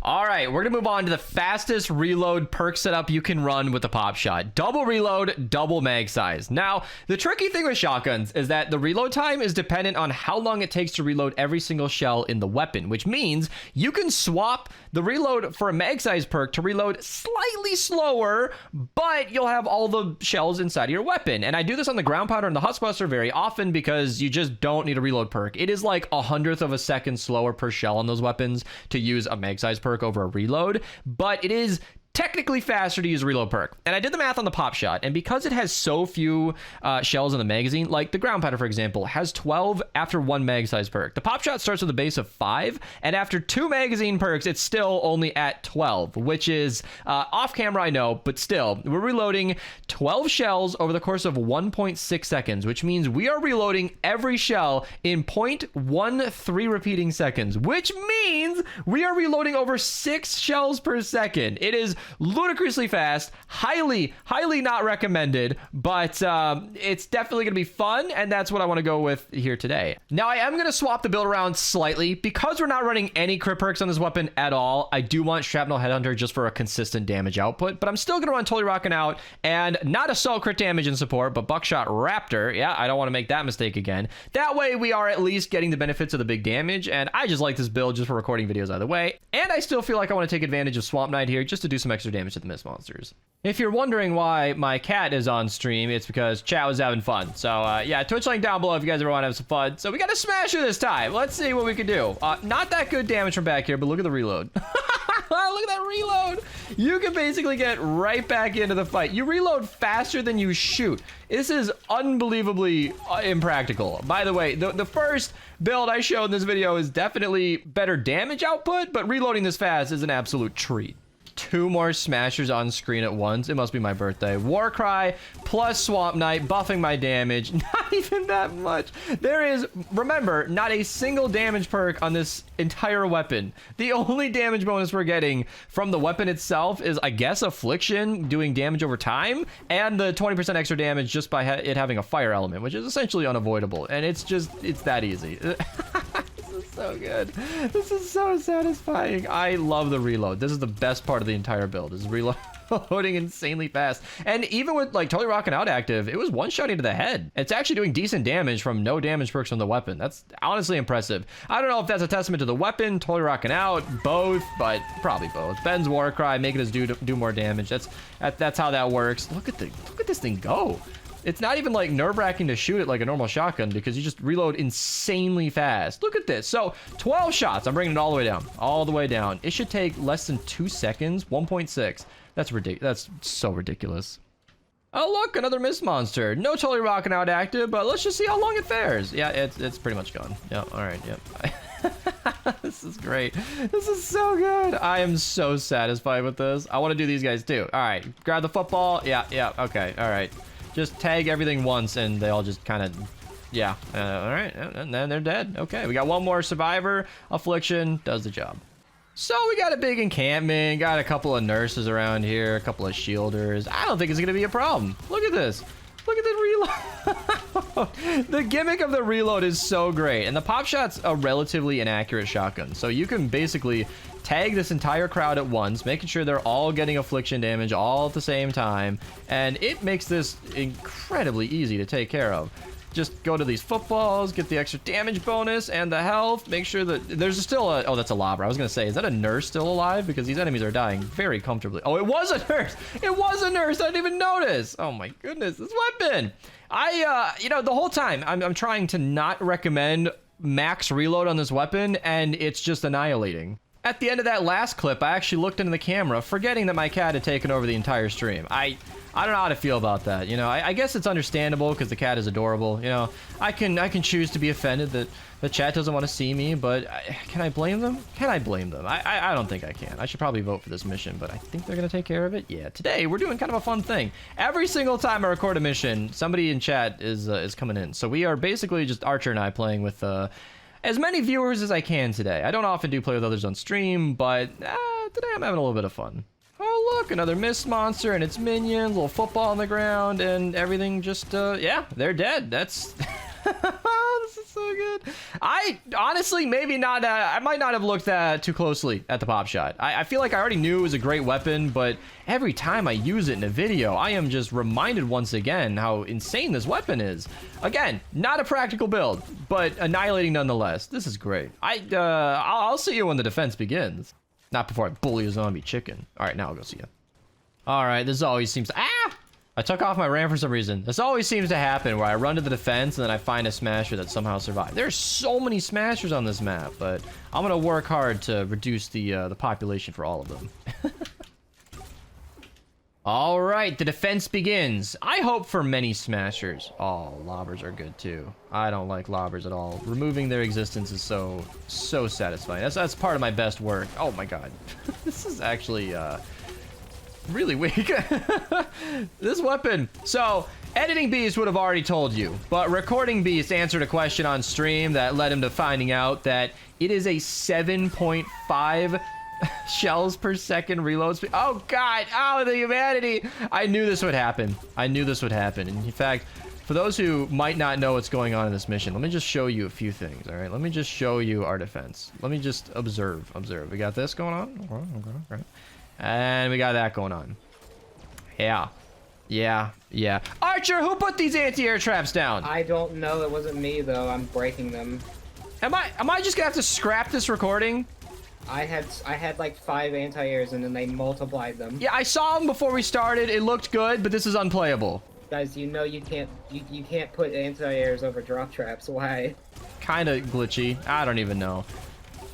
This is just, I'll leave this in the video, I don't care. This is just what happens. This is just another cry to Epic to fix this bug. Anti-air traps target drop traps as a projectile, and they can't destroy them, so they try to shoot those drop traps, those tires, and it is incredibly laggy. It makes the game extremely glitchy, and Mateo's calling them randoms. They're not even randoms! Everybody in our game right now joined from the stream, which means they have to have me added, which is not an easy process. You need either 10,000 channel points or a subscriber of 3 months. You don't get on my channel quick or easy, or on my friends list quick or easy. And I would have expected better from these viewers. Although then again, I myself have definitely, oh my goodness, put tire traps underneath the anti-air traps and vice versa. And Driggles hasn't played in a while. Oh my god. And it's a smokescreen mini boss. I think I'm just gonna rerun this mission. All right, trying this again. So yeah, we're not gonna be doing tire traps with anti-air. It's just gonna be a different defense, but same mission. That is such a crazy bug. That's actually one of the ways we failed Frost Knight, which is great because that's kind of on topic with the Frost Knight being out now.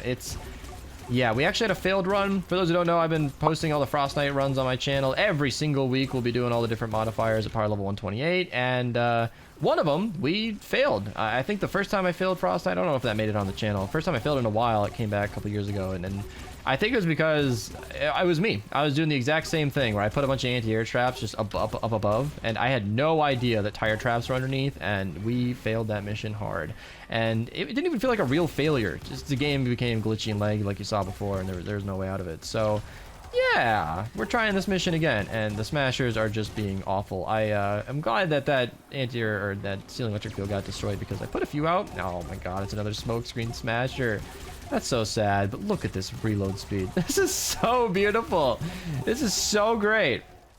This is so satisfying. I love this weapon so much, and I want to reload all the time. It's kind of funny. I sort of lost my enthusiasm, which is probably fine. This is later into the video, but we had so much downtime getting this mission set back up, but it's fine. These videos are meant to just be almost like a stream highlight, if anything, or it's funny how it's simultaneously a stream highlight, but also a more casual video. That's why I don't label my Fun 160s as guides, even though pretty much every one of these is a hero guide in some way. It's just not exactly the best guides, and I don't want to call them a guide on my channel unless it's actually showing you focused loadouts and all the different opportunities. I do have a shotgun loadout guide on my channel, link to that down below. It's kind of an old video, but shotgun loadouts haven't really changed much. We got Chaos Agent, and that's pretty much it, so it's not exactly a massive development. And I feel like these are just really fun opportunities to do something crazy. Like, I would never recommend an all reload build on this weapon. That's what I said earlier. I stand by that, but it's fun. It's a fun way to play. And I think a lot of people get hung up on the best weapons. I think I did that for many years where, hey, thank you for the bits. I showcased all the best loadouts in the game, and then people only use those, which is really boring after a while. In fact, on my Husk Stomper video, link to that down below, very recently, somebody commented that it wasn't better than Luna, he wasn't using this, and almost just essentially said that I wasted his time. And I'm like, well, I never claimed this was going to be better than Luna. Luna's an insane loadout. The reason I made my best ninja loadout almost entirely focus on Luna for a big chunk of that video is because she's insane. That isn't the only way to play the game, though, and you'll get bored if you only ever use Luna and fast attack speed melees. You might argue that in the comments, but I promise you, give it enough time and any loadout will get boring. So a different way to play, you know, some crit explosion booms like the Husk Stomper, the Fortsville, or, well, the Stormblade does it best, and we even showed Aiden Hare as that. Link to those videos down below. Those are some ways that you can get a really good time. This is the other loadout from earlier in the video, so I'm just going to use it. Not the loadout, but the other weapon, but since we have 30 seconds left, I'll just use this. Bit slower reload. You can tell it definitely feels slow. This is still reloading at about 4 shells per second, but it feels so slow. This is stupid. This is a fast reload, I promise, but not compared to the other one. Not compared to it at all. It's almost half speed. But my point is, using some of those other crit boom builds can be really, really exciting and very interesting to play with, and this is just for fun, you know? Just a way to play the game that's actually surprisingly viable. Maybe not the strongest possible build you can ever do. There are better shotgun builds than this, I promise you. I should showcase some of those on the channel, but yeah, hopefully this gives you guys some fun things to try out. Definitely pick up the Popshot. If you get into the Winter Llamas, then I recommend leveling it up. I supercharge mine for what I think are now obvious reasons. See you guys in the next one. Thank you for watching, and take it easy. So, did you know that the double boiler is the hardest hitting non-launcher in the entire game? I guess the third rail might have taken that over, but that's besides the point. Link to that video down below. Today, we're going to be running kind of a ridiculous double boiler build. This weapon can do millions of damage, and I want to see it happen. So, we're going to be doing double crit damage for the biggest damage. Reload because we need it. It's already a 2-second reload with the perk. It's even worse without it. Damage because why not? And the eliminating steam perk. So basically when you eliminate an enemy, it'll generate a cloud of steam every 5 seconds. You can do that. And that cloud of steam does a lot of damage. I've done a little bit of testing and I've heard from my viewers, it's a lot.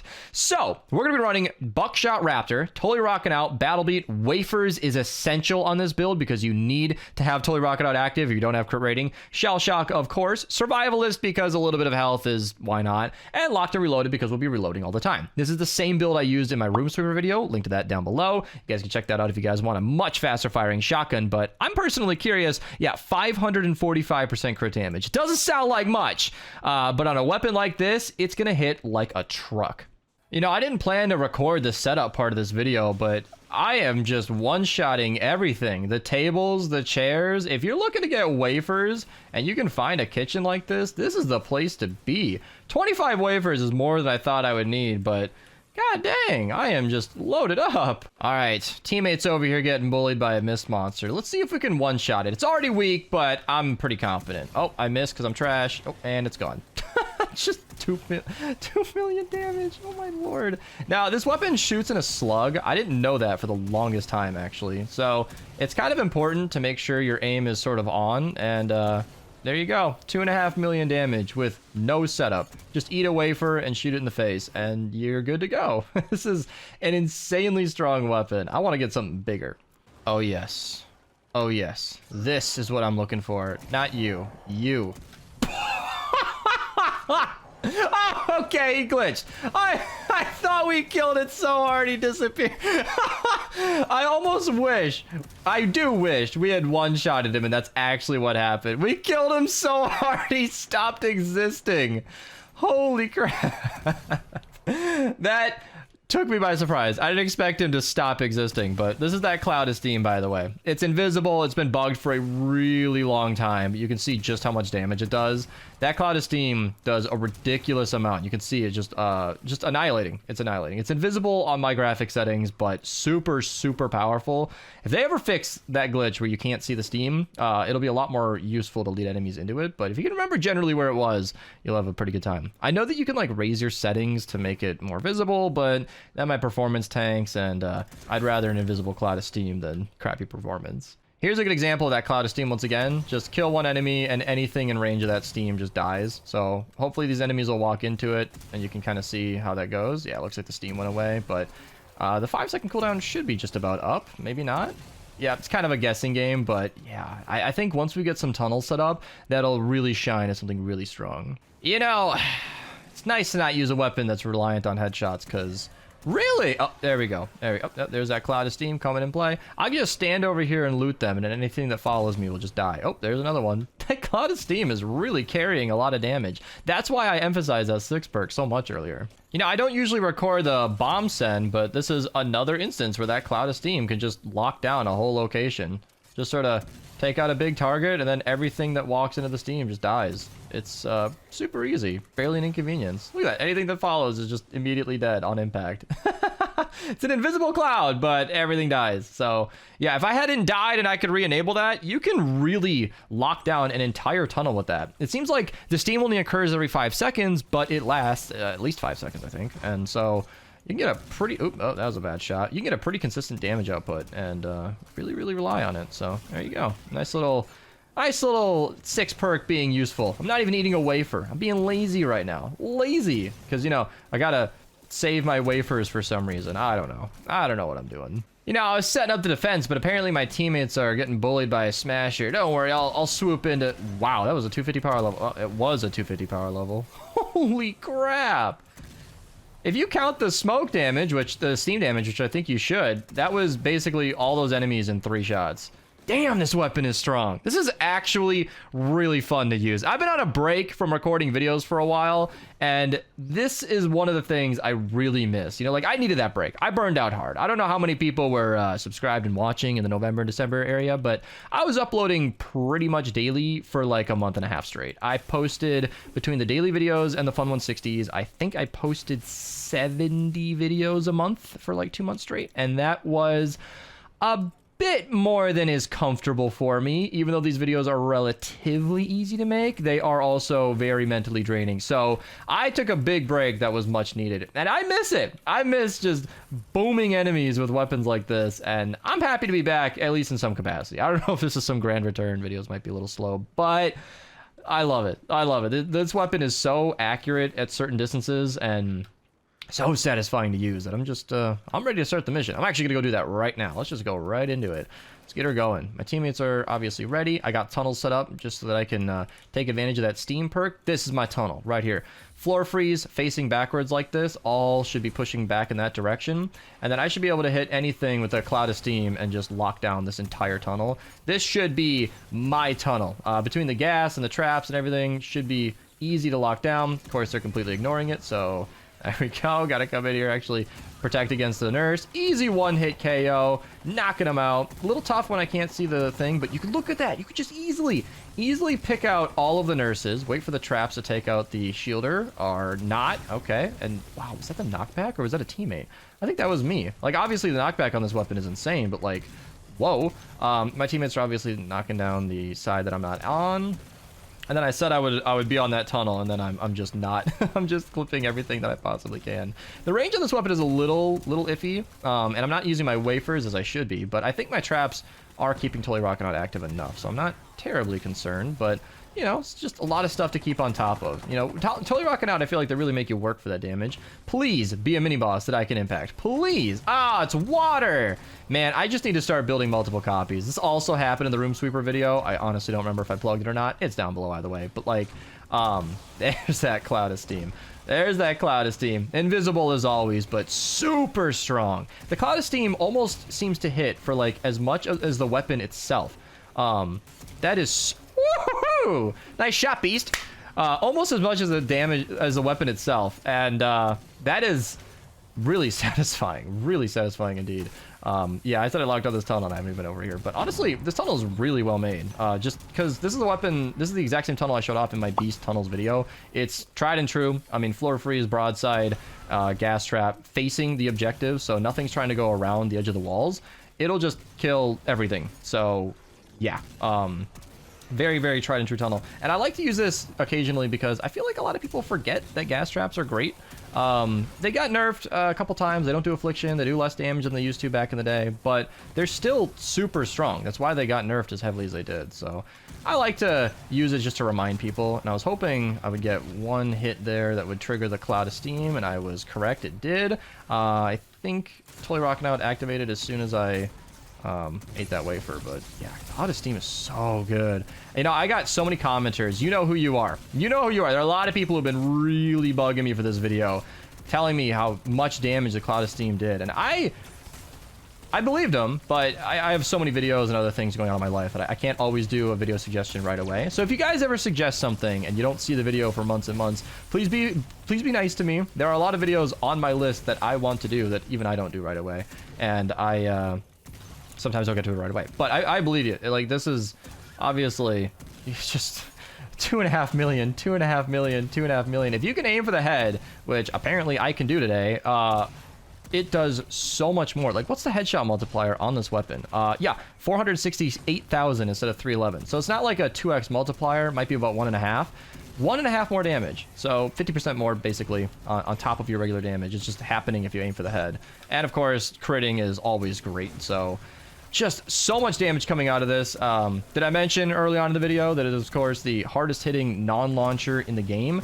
Yeah, Very, very cool. I don't even know what else to say about it. This weapon is just annihilating. I don't think there's another way to run this weapon. So normally I do 2-part recordings for these videos, but I'm not really sure what else to change. This weapon is already insanely strong on its own, and I don't think there's much more needed. So even though it's a shorter video than usual, I think I might call it here. Thank you guys so much for watching. Leave a comment what you guys want to see down below. Subscribe if you're new. Hands up, you know, like, what was I gonna say? Hands together. That's when you want people to clap. You know, for the double boiler. This weapon is a weapon I might have neglected for too long. I mean, there are a lot of weapons in this game. You guys should see my streams, Twitch link down below. I use different loadouts all the time. My streams are like my favorites from the Fun 160s loadouts, just on repeat. I complain about only having 9 hero slots constantly, so I can't hit every weapon often, quote unquote, but this is a weapon I haven't used in a long time, and it might be a regular use. So again, thanks for watching. Subscribe. See you guys later, and take it easy. All right, I don't even think my teammates have loaded in yet fully, but you could just see I'm taking a little bit of damage, but instantly available with Rocket Riff active. Look how fast it died. Oh no, I'm trapped in a room with a bunch of zombies. No, they're trapped in a room with me. It's like, it's really hard to record for a weapon like this because look how fast they die. What you're seeing on screen is my favorite melee build in Fortnite Save the World. This is with the old loadout and the gameplay that you're seeing from my previous video. I'll link it down below. And basically with the Stormblade and crit explosions, whenever you crit, it explodes. And that kills everything around you. It's a super, super fun loadout. Now, this build is kind of outdated. That's what we're here to talk about. This was done with the math that we knew at the time. Josh, you did an excellent job parsing out all of the best heroes for what he knew to make the best loadout possible. And Whiteout Fiona in the lead actually made sense at the time. Totally rocking out to crit more often, battle beat and fumble just to activate totally rocking out, swing a little faster, do a little bit more damage. Paleo Luna in support because even when it's not Blast from the Past and even in support, she's actually always that strong. Monster Mash was keeping us alive, which is really, really useful. And then this bottom perk, I think is Assassin Sarah, but you can pretty much use whatever you want at this point. It's a really good build. However, with new information and a better understanding of how the game works, AS407 and a team of very helpful people have come up with a much, much better build. I'm going to show a spreadsheet here. It is in light mode, so if you're in a dark room, be warned, this is going to be bright, but this is sort of the special thanks section. And I really want to include this in the video because lots of people were involved in understanding this very thoroughly. There are definitely some regular names that have been on here on my channel before. Huge shout out to Nuts and Bolts. He's helped a lot on this channel with different information. Zylic does a lot of leaks and the spreadsheets with enemy stats. Really, really good stuff. Musicians are regular. I'm not going to thank everybody individually, but you get the idea. A lot of people were involved, and AS407 took that understanding, and this dude works on mobile, by the way, unrelated to anything. We have begged him to get a computer, and he just doesn't think he needs it. That's besides the point, but he did all of this by hand. He didn't automate this at all. Oh my goodness, look how thorough it is. When you guys tell me that a loadout I'm using is inferior to a different build, this is the best way to convince me. So what we are focusing on is this Blast from the Past ranked right here. This is what we're looking at. With a Bright Core Stormblade running the loadout that I'll show in a second,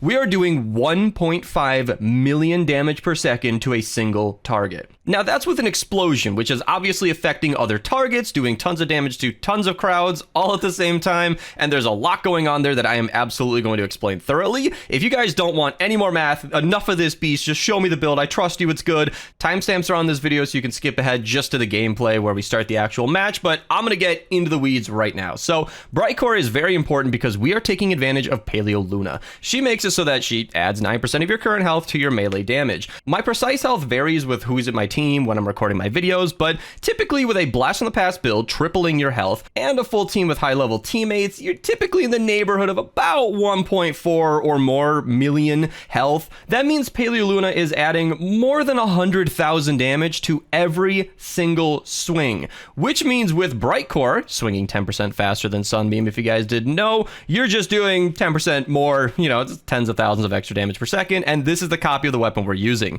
If we're doing a 0.36 swing speed. We're swinging roughly 3 times a second. It's a little less than that, but 3 times per second for easy math is about 400, maybe 500,000 DPS before we even get started. How do we get to 1.5 million? Well, that's where these perks are very specific. Attack speed is obviously because of Paleoluna, but a crit rating perk is actually very essential because we want to crit more often. As you can see, it's 50% of the time with Whiteout Fiona in support. Like I said, I'm getting into the weeds, but I'm skipping ahead here just to mention her. She ups the crit rating of swords. She makes you crit more. It's not that complicated, I guess, but basically when you're critting with this weapon, you are exploding the enemies around you, and what AS407 found is that crit explosion carries Paleoluna's 9% to your health, which means you're getting 9% of her health on every single swing, which applies to every single enemy in that swing. If you swing the weapon once and you hit 5 enemies, they're all getting 9% of your current health. Then if you crit on any one of those targets and they explode, that explosion is adding that 9% again, effectively activating Paleoluna's perk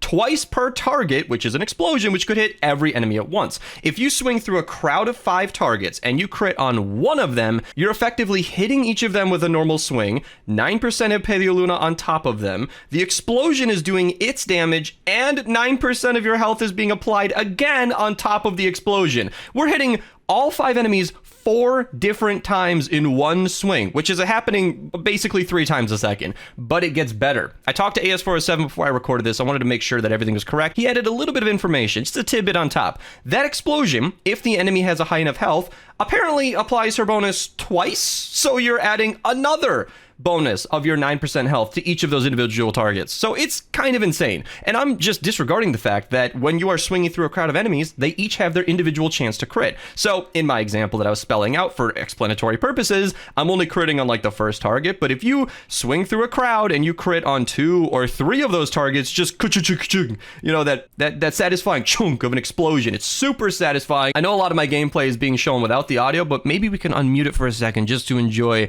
the beautiful sound that is that weapon exploding. Isn't it so great? It's great. It's really, really great. So yeah, that's basically what's happening with this, and that's why we're running crit rating. Typically, if you're running Paleoluna in the lead with any normal melee, you want as many attack speed perks as possible because she has no cooldown. Every single swing of your weapon will apply her 9%, but because that explosion doubles or triples how often it's activated, plus the explosion itself is doing a pretty good chunk of damage, you definitely want that crit rating perk. This weapon's locked to energy, so there's no discussion there. Damage is the only thing that makes sense here. Maybe life leech, but we have coconuts, we'll get to that. And then the bottom perk here, damage to miss monsters and bosses. Again, it's the only thing that makes any difference. We're not afflicting, slowing, or stunning. Maybe we're stunning, but extra damage to miss monsters and bosses makes total sense there. I'm not gonna wait too heavily on that right now. So that's basically the build. Paleoluna is doing a ton of extra damage. Blast in the Past is making that happen. Saurian Hide is just making you really, really tanky, which is super important in a melee build because you're constantly taking damage. And yeah, I'm using Saurian Hide. She is, Saurian Vigor, sorry. She is really bad. 2.125% of your health every 5 seconds is abysmal. It basically takes 4 minutes to get back to full health. But if you look through this, there's nothing that makes sense. We're not doing ability damage. We're not using energy. We're not using abilities to heal us, and we're not doing range damage, so it's the only thing that does anything for us, but that's fine. Our main healing is obviously coconuts for 2 amazing reasons. He gives you a ton of health. A third of your health is instantly recovered when you eat a coconut, and it heals you over the next 30 seconds. I've explained this 100 times on my channel, but I'm saying it again. And with Crossbones Barrett, he gives you an extra 16%, which, as he's explained to me, that 16% applies to your initial hit and the crit explosion, so it's actually getting a little doubled up here, and that's just stupid. And I think that 16% also applies to like Paleoluna's damage as well. Like it's a crazy amount of extra damage. It really makes sense. And Battle Beat, yeah, I know we're not using Totally Rockin' Out, but Rockin' Riff is good enough to use because of several things. First and foremost, the raw bonus is upping our swing speed by 32%. So I already said we're swinging with a 0.36 attack speed. Like that's how fast one swing takes. So we're roughly swinging 3 times a second. When this is activated, we definitely are swinging more than 3 times a second, which is amazing amount of damage. Amazing amount of damage. And it increases all of your damage by 50%. Just so we're getting a damage and a swing speed bonus at the same time. It's stupid. And the third reason I was talking about is that it's 10 eliminations in 9 seconds. Well, with Paleoluna, since the beginning of her perk, I guess, that 9% extra damage counts as a second kill. When you kill a target with that 9% extra damage, you're basically activating Battle Beat in 5 eliminations instead of 10.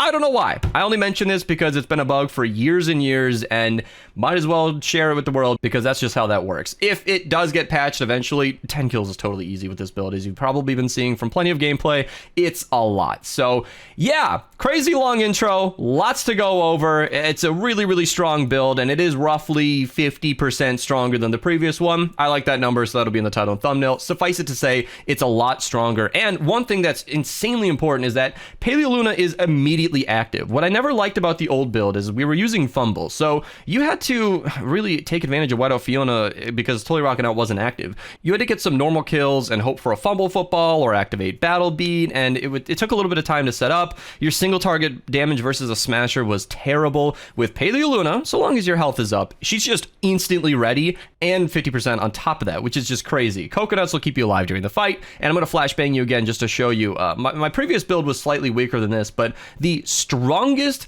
possible Totally Rockin' Out build that he could calculate was just over 1,000,000 DPS. That is with max 160 crit rating, and the perk decays over 8 seconds, and so you're never sustaining that 1,000,000 DPS. Paleoluna is 50% stronger than that without any of the setup or any of the decay. Granted, once again, I'll repeat that you are taking damage while you're obviously playing the game, so you're not always going to be at peak efficiency, but Coconuts goes a long way to counter that, and if you're already doing 50% more, you can lose a lot of health while still being significantly stronger. So it's just a really, really strong, really consistent, no setup necessary build. The only thing you have to worry about is eating coconuts and managing your health. So woo! With what was probably one of the longest intros I've ever had to one of these fun 160 builds, let's hop in game and actually run the weapon. All right, I don't even think my teammates have loaded in yet fully, but you could just see. I'm taking a little bit of damage, but instantly available. With Rocket Riff active, look how fast it died! Holy crap, dude. This is what I'm talking about with that improved single target damage. Obviously, I'm in a water zone, so I'm running super slow, but wow. All that damage is just immediately available. No Rockin' Riff active. Obviously, we did have Rockin' Riff here, but we didn't need Totally Rockin' Out to be active for this to work. We can just walk up and let's see. One swing. Two swings. Two swings to take out a 160 nurse. That's incredible. That's incredible. Look how casually it just spits out all this damage. Now, that's at 2/3 of my health remaining, so I need to go get some coconuts. All right, still no coconuts, but with health with health missing, it doesn't even matter. Look at all that damage. I'm going to be doing this the whole video, by the way, just gushing about this build. AS showed me this loadout and explained it to me thoroughly, and I tried this out the day that he did so, and it just blew my mind. I always consider this to be my favorite melee build, even if it wasn't technically the strongest, because it was just super fun. Like, listen to this. Okay, all right, maybe listening right when everything's done exploding is a bad time, but improving a build that I've already been enjoying and to make it this much stronger is so satisfying. I really can't stress how annoying it was to go up against a single target like that, only to find that I'm getting unlucky with my crits. That drove me crazy with the previous build, because that's a real thing. You can see, like, if I'm not getting those crit explosions, reactivating Paleoluna's perk, and stacking all that extra damage, it's pretty weak, but once they actually, you know, are getting those explosions, it's really good. With the previous build, you basically needed explosions. With Whiteout Fiona in the lead, she was not adding any extra damage. Her whole purpose was to crit more often. If you weren't doing so, then the build just didn't function. It was just the Stormblade Bright Core with no damage bonuses. So in those instances, you're going up against a Smasher. Going up against the Smasher and doing nothing. In this build, even if you're not critting, Paleoluna is still adding tons of extra damage per second. Like I said in the video intro, something like 400 or 500,000 damage per second without any crit explosions. And with that amount of extra fuel added on top of the explosions, just destroying crowds of targets, it's a really, really satisfying build. Quick little taker for you. I meant it when I said quick, too. I found a cave full of enemies. I don't think I need to eat the coconut, but I am standing in the storm, so I might as well. Might as well. Look at the nurses. The throwing thoughts, not nurses. We're just getting pushed towards me because they backed into their own teammates. Easy.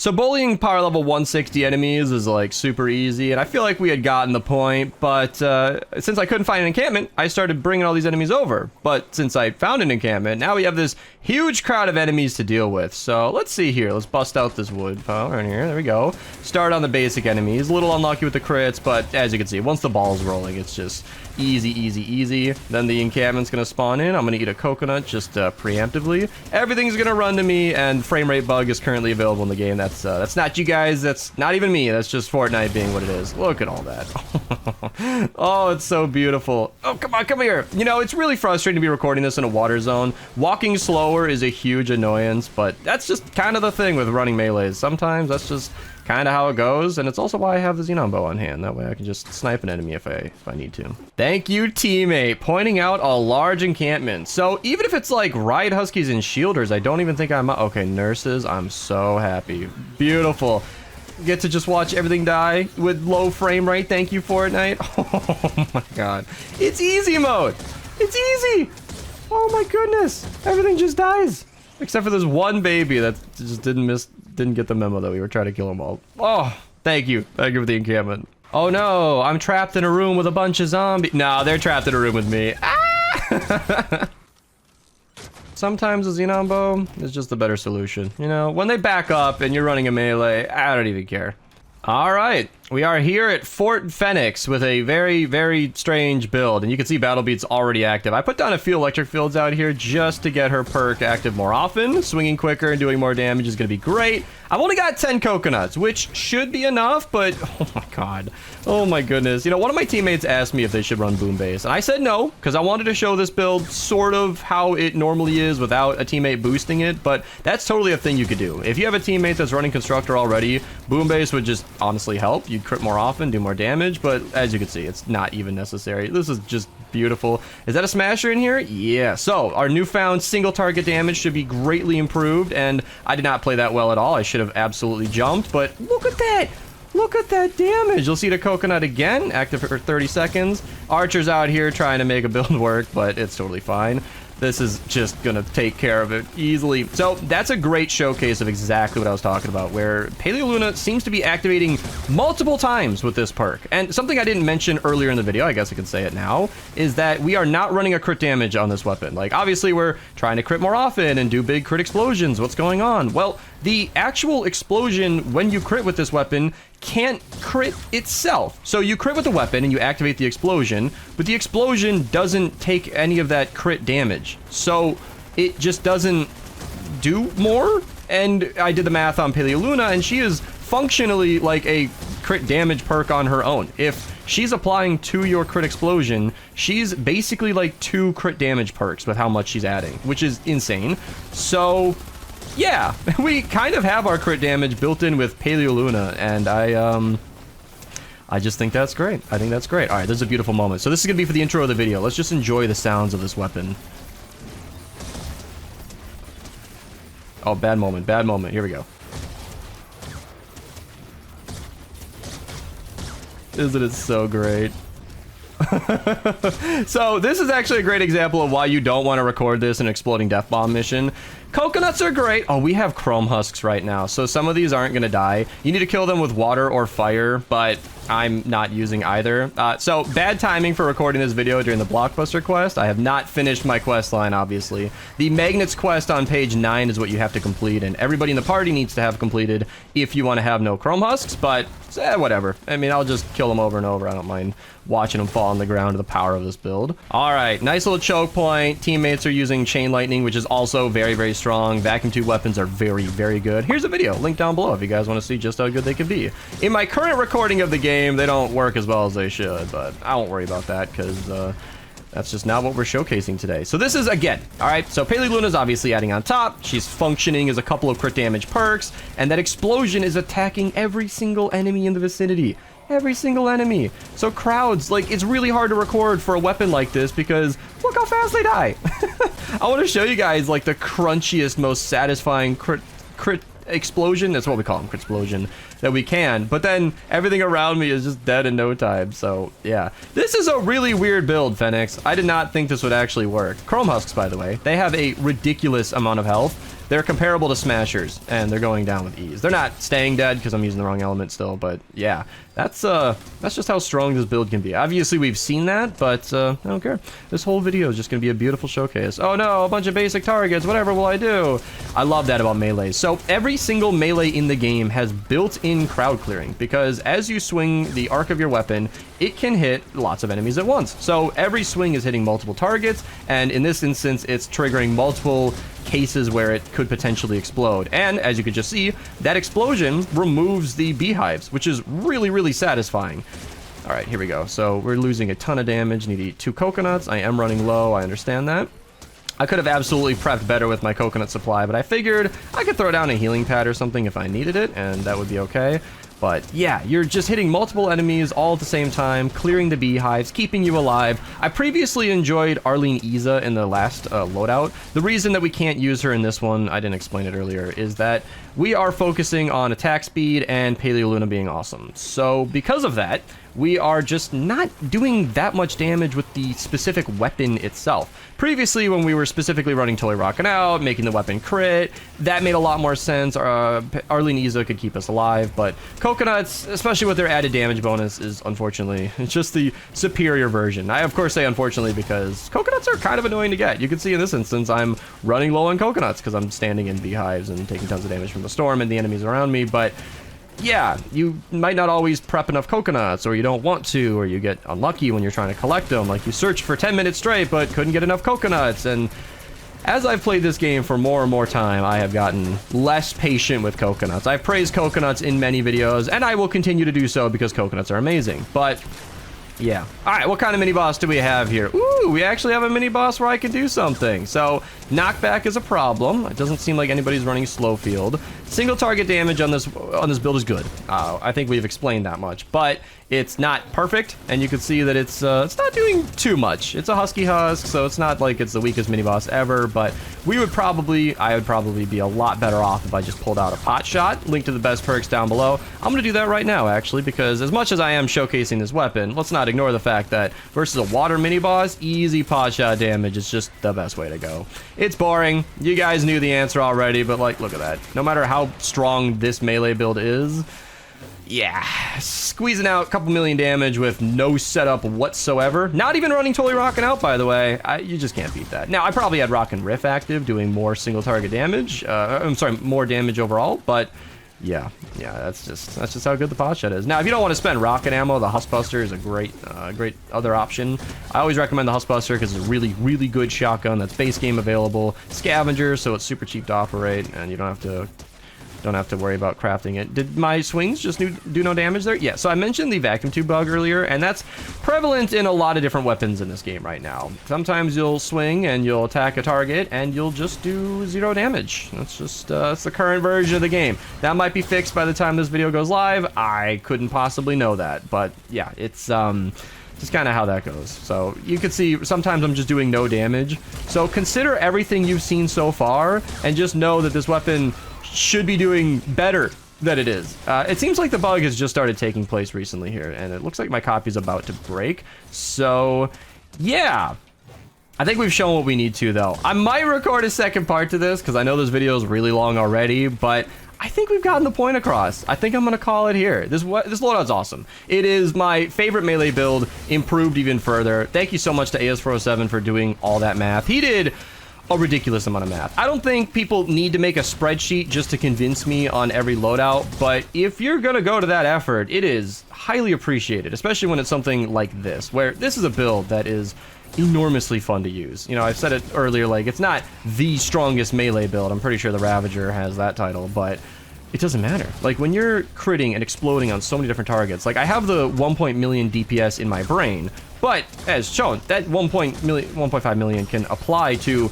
an entire crowd of enemies in front of you. It's awesome. And yeah, I know I'm really low health right now. I ran out of coconuts. I'm kind of struggling. You know, like the end of that action movie where the main character's running out of ammo? That's basically me right now. But yeah, that explosion and that extra damage applying to an entire crowd in front of you is insane. It's insane. We had minimal traps this mission. I mean, okay, Phoenix did some a little extra here today, but with minimal traps in a 164 player, with teammates who were briefed and understanding of the fact that I'm trying to record a video, kind of staying out of my way, letting me kill whatever I want.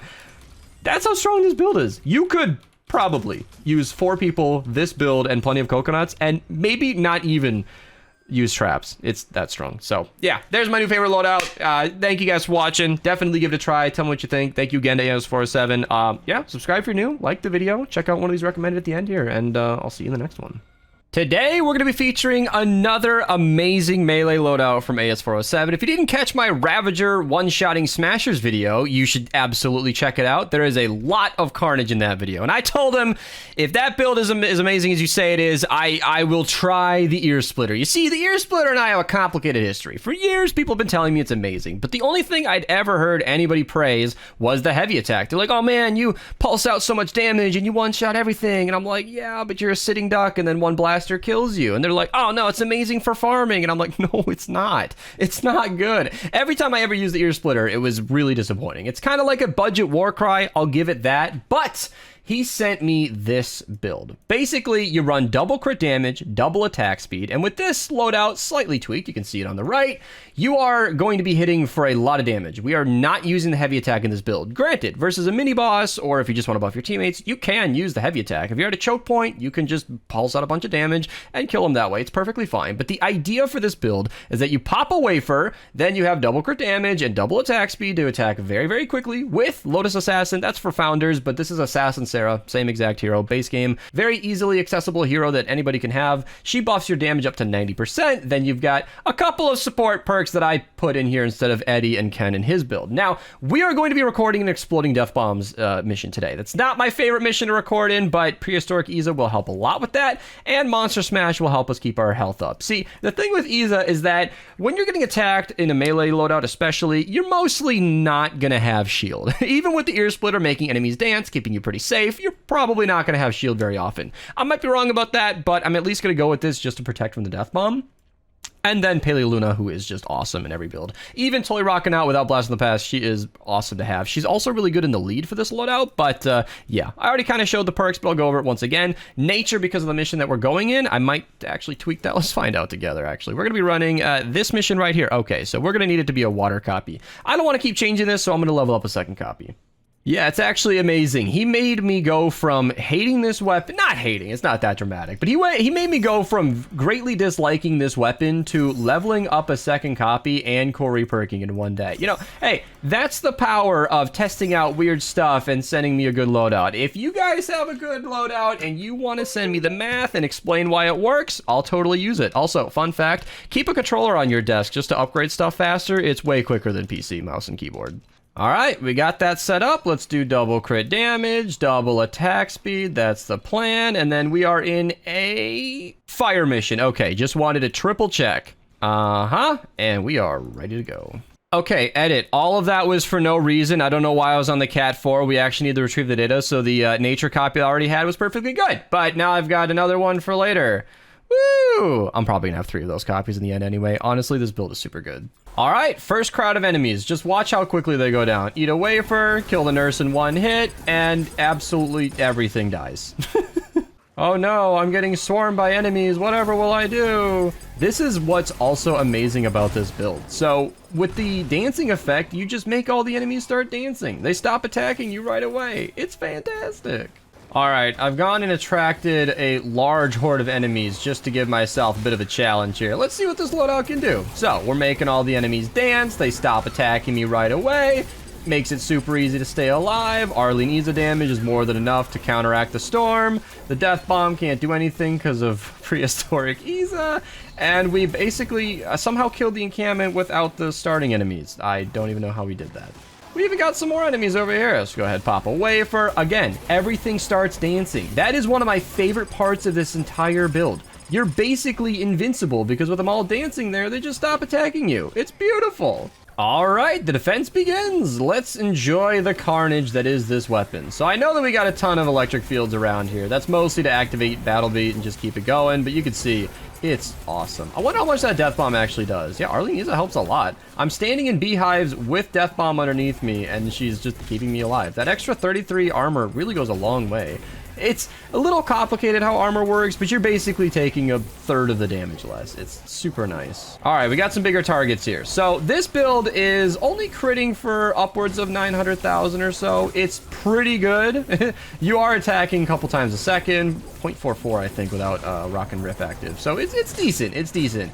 It's not incredible, but it's amazing for the enemies. Of course, with them dancing, they're not attacking you. Versus the bigger targets, they're a little bit meatier, of course, but that's still pretty solid. I mean, like, look at that. If he's not attacking you back and stopping you from doing damage, he goes down easily. In fact, let me just stay on this other side. We are just smasher killing today. I wish we had that Ravager build set up. That would have been perfect. This is a very similar loadout to that, but it's not exactly the same thing. Look at that damage. It's beautiful. It's beautiful. You know, this is really like what you want. You just want tons of enemies around you, or if you're standing at the end of a choke point where they're all running towards you. I'm just backing up to get away from the death bombs. You can see it's not quite keeping me alive, but it's doing tons of damage so long as I'm, you know, not dead. Archer, my savior. All right, I'm gonna have to try and play a little safer. Looks like we already have Toy Rockin' Out active, so I'm just gonna go for the kill. I'm gonna try and back up away from those double death bombs. Is that like intended? I honestly believe that's been a glitch for all these years, and yet it's still around. I have no idea why. Boom! One hitting a smasher. I don't actually think I did any damage there. So, good problem to have. We sort of just ran out of enemies. Yeah, like, it's going to be a short video because I don't really know what else to show with this build. You poke the enemies and they die. It's fantastic. It's great. You just poke and poke and poke, make them all dance. Obviously, you can't make the mist monsters dance, but, like, it's awesome. It's actually really, really satisfying. I haven't shown the heavy attack at all because, like I said, you don't really want to be using it. You're stuck, you're immobilized, you can't get out of the animation quickly, so you're actually very susceptible to death. And because it's not, well, actually, I was going to say it's not that much of a smasher killer. But then we got some lucky crits in there with the Steel Electric Fields, and it went down fast. Like, it went down so fast. I was going to pull out a plasmatic discharger, and it died so quick it didn't really matter. So we need to get away from that, because those death bombs are going to be a problem. Poke him once, poke him twice, back away. Maybe if we can make them dance. Yes, the Riot Huskies go away. So Riot Huskies are one of the biggest problems for melees in Fortnite Save the World. And being able to completely remove that defense from them is really, really effective. It's actually an amazing perk. Like, I didn't really focus much on why I Corey perked that 6 perk earlier, but eliminating an enemy, activating this perk is ideally what you want. It is so consistent to just one-shot one of the basic targets, make everything else around it dance, and then just reap the benefits of being invincible for a while, that it's almost essential. It is almost essential. I need to get away from that. Ah! We're running out of enemies to keep us alive. Wally saves me. Oh, Tucci's got me this time. How about those visuals? I've been uploading these videos in pseudo 4K. I'm going to talk about it for a little bit until it just becomes normal on my channel, but basically what's happening is I'm recording at a really high bit rate. If you don't know what that is, it doesn't matter. It's just a lot of data. And then I'm upscaling it to 4K. So if you actually set the image to 4K on this video, if your internet or computer can handle it, you will enjoy functionally 1440p if your monitor is 1440p, or 1080p if your monitor is 1080p. But if you set it to 4K, you'll see that at a much higher quality. So even if it's normal 1080 for you, it should look a lot clearer. So enjoy. All right, let's go ahead and stay out of the storm this time. Look at them all. They all just start dancing. No longer are they threats. One death bomb isn't scary. We need to get one kill right there. Yes, so I was targeting the enemy behind the Riot Husky just to stop his shield from existing. I am not a smasher killer, so here's what I'm going to do like I should have done earlier. Discharger. No problem in just holding on to that. It is the smasher killer. Like, it is fantastic for it. If you guys didn't know, the discharger inordinately affects smashers more than any other enemy in the game. That is because of the hitbox size of the smasher. It is so big that it just gets hit from the discharger as if it's a bunch of enemies all at once. The discharger is just a ball of energy that zaps from all sides, and it just targets a bunch of enemies periodically, you know, like targets that one, that one, that one, that one, that one. That's why it can do so much damage to a large crowd. However, a smasher is so fat that it takes all of those zaps at once. Not at once, but like one right after another. And it is super, super strong, super, super good at just killing smashers real good. So, yeah. Damage pulse. That sucks. So, let's just do that. Pop this 1, 2, 3, 4. That gives me a nice little damage bonus, and you can see it's really, really effective. Like, it's not, okay, one smack. It's not as I've been saying a million times, the best single target melee in the game, but 1, 2, 3, 4, I'm actually buffing my teammates as well, so it's kind of like a war cry. It's really cool. You're buffing yourself, you're doing more damage, your teammates are doing more. It's great. Like, if you're ever in a mini-boss situation and you don't use your war cry, you're being a bad teammate. It's a mini-boss. That's the strongest enemy you're gonna see this game. I don't know what you're saving it for. I need to start doing damage. Yeah, these beehives and the storm is not gonna help. It's funny, I'm going out into the storm to find enemies to damage to heal me, and yet the storm makes me less alive. It's kind of a conundrum. All right, here we go. Throwing stars. Yes, take care of the nurses. I'm just gonna throw a couple of drones just to do some easy damage. Eat these wafers. I farmed up 10 of them, I might as well, but you guys have kind of gotten the gist. I'm gonna play out the rest of this mission with you, but really amazing build, right? The build that I was, or the game that I was testing this build in, that's why I already knew about the loadout before we started. We were in a Ride the Lightning mission with like a very similar single defense situation, but we were up on a hill. So the enemies were just coming all up to me in one tile area, and this was locking down the area tremendously. It was super effective, really, really good at what it was doing, and very, very enjoyable. You were killing most enemies with a crit in one hit, and then you were activating Totally Rocking Out with that, and you were making them all dance so they stopped attacking you. It was this gorgeous combo of Carnage and Totally Rocking Out activations that made this loadout very enjoyable. That's why I had no problem accidentally, well, that wasn't an accident, that was just silliness. That was me just being a dummy and loading up a second copy for no reason. But I'm not even worried about it because I would probably level up 3 copies of this. Having 1 for each element so I can use it in whatever mission I want to is not a big deal. I mean, if I'm not saving my Corey perk for amazing weapons like this, then I don't really know what I'm holding onto them for. Look at that. You shoot a normal enemy, make the Riot Husky dance so he's no longer a problem. Smoke screen's like a poor man's slow field since I don't run slow field. Oh, so strong, so strong. And it has that extra range of spears too, so you get a pretty good distance on it. Not really a long-range weapon, but, you know, I'm not complaining. So, yeah. Really, really good loadout. Thank you, AS407, for suggesting this. If you're a viewer who has seen me look down on one of your better weapons and you want me to... I don't know what that was. Something disconnected. Oh, it was my controller and my keyboard stopped working. If you have seen me talk down about a weapon that you really enjoy using and you think I haven't given it the correct look, then, you know, send me the loadout that you're running. Maybe I'll consider it, and oh, you might get your loadout featured in a video like this. So thank you again for watching. If you guys want to see more, subscribe. I'll see you in the next one, and have a nice day.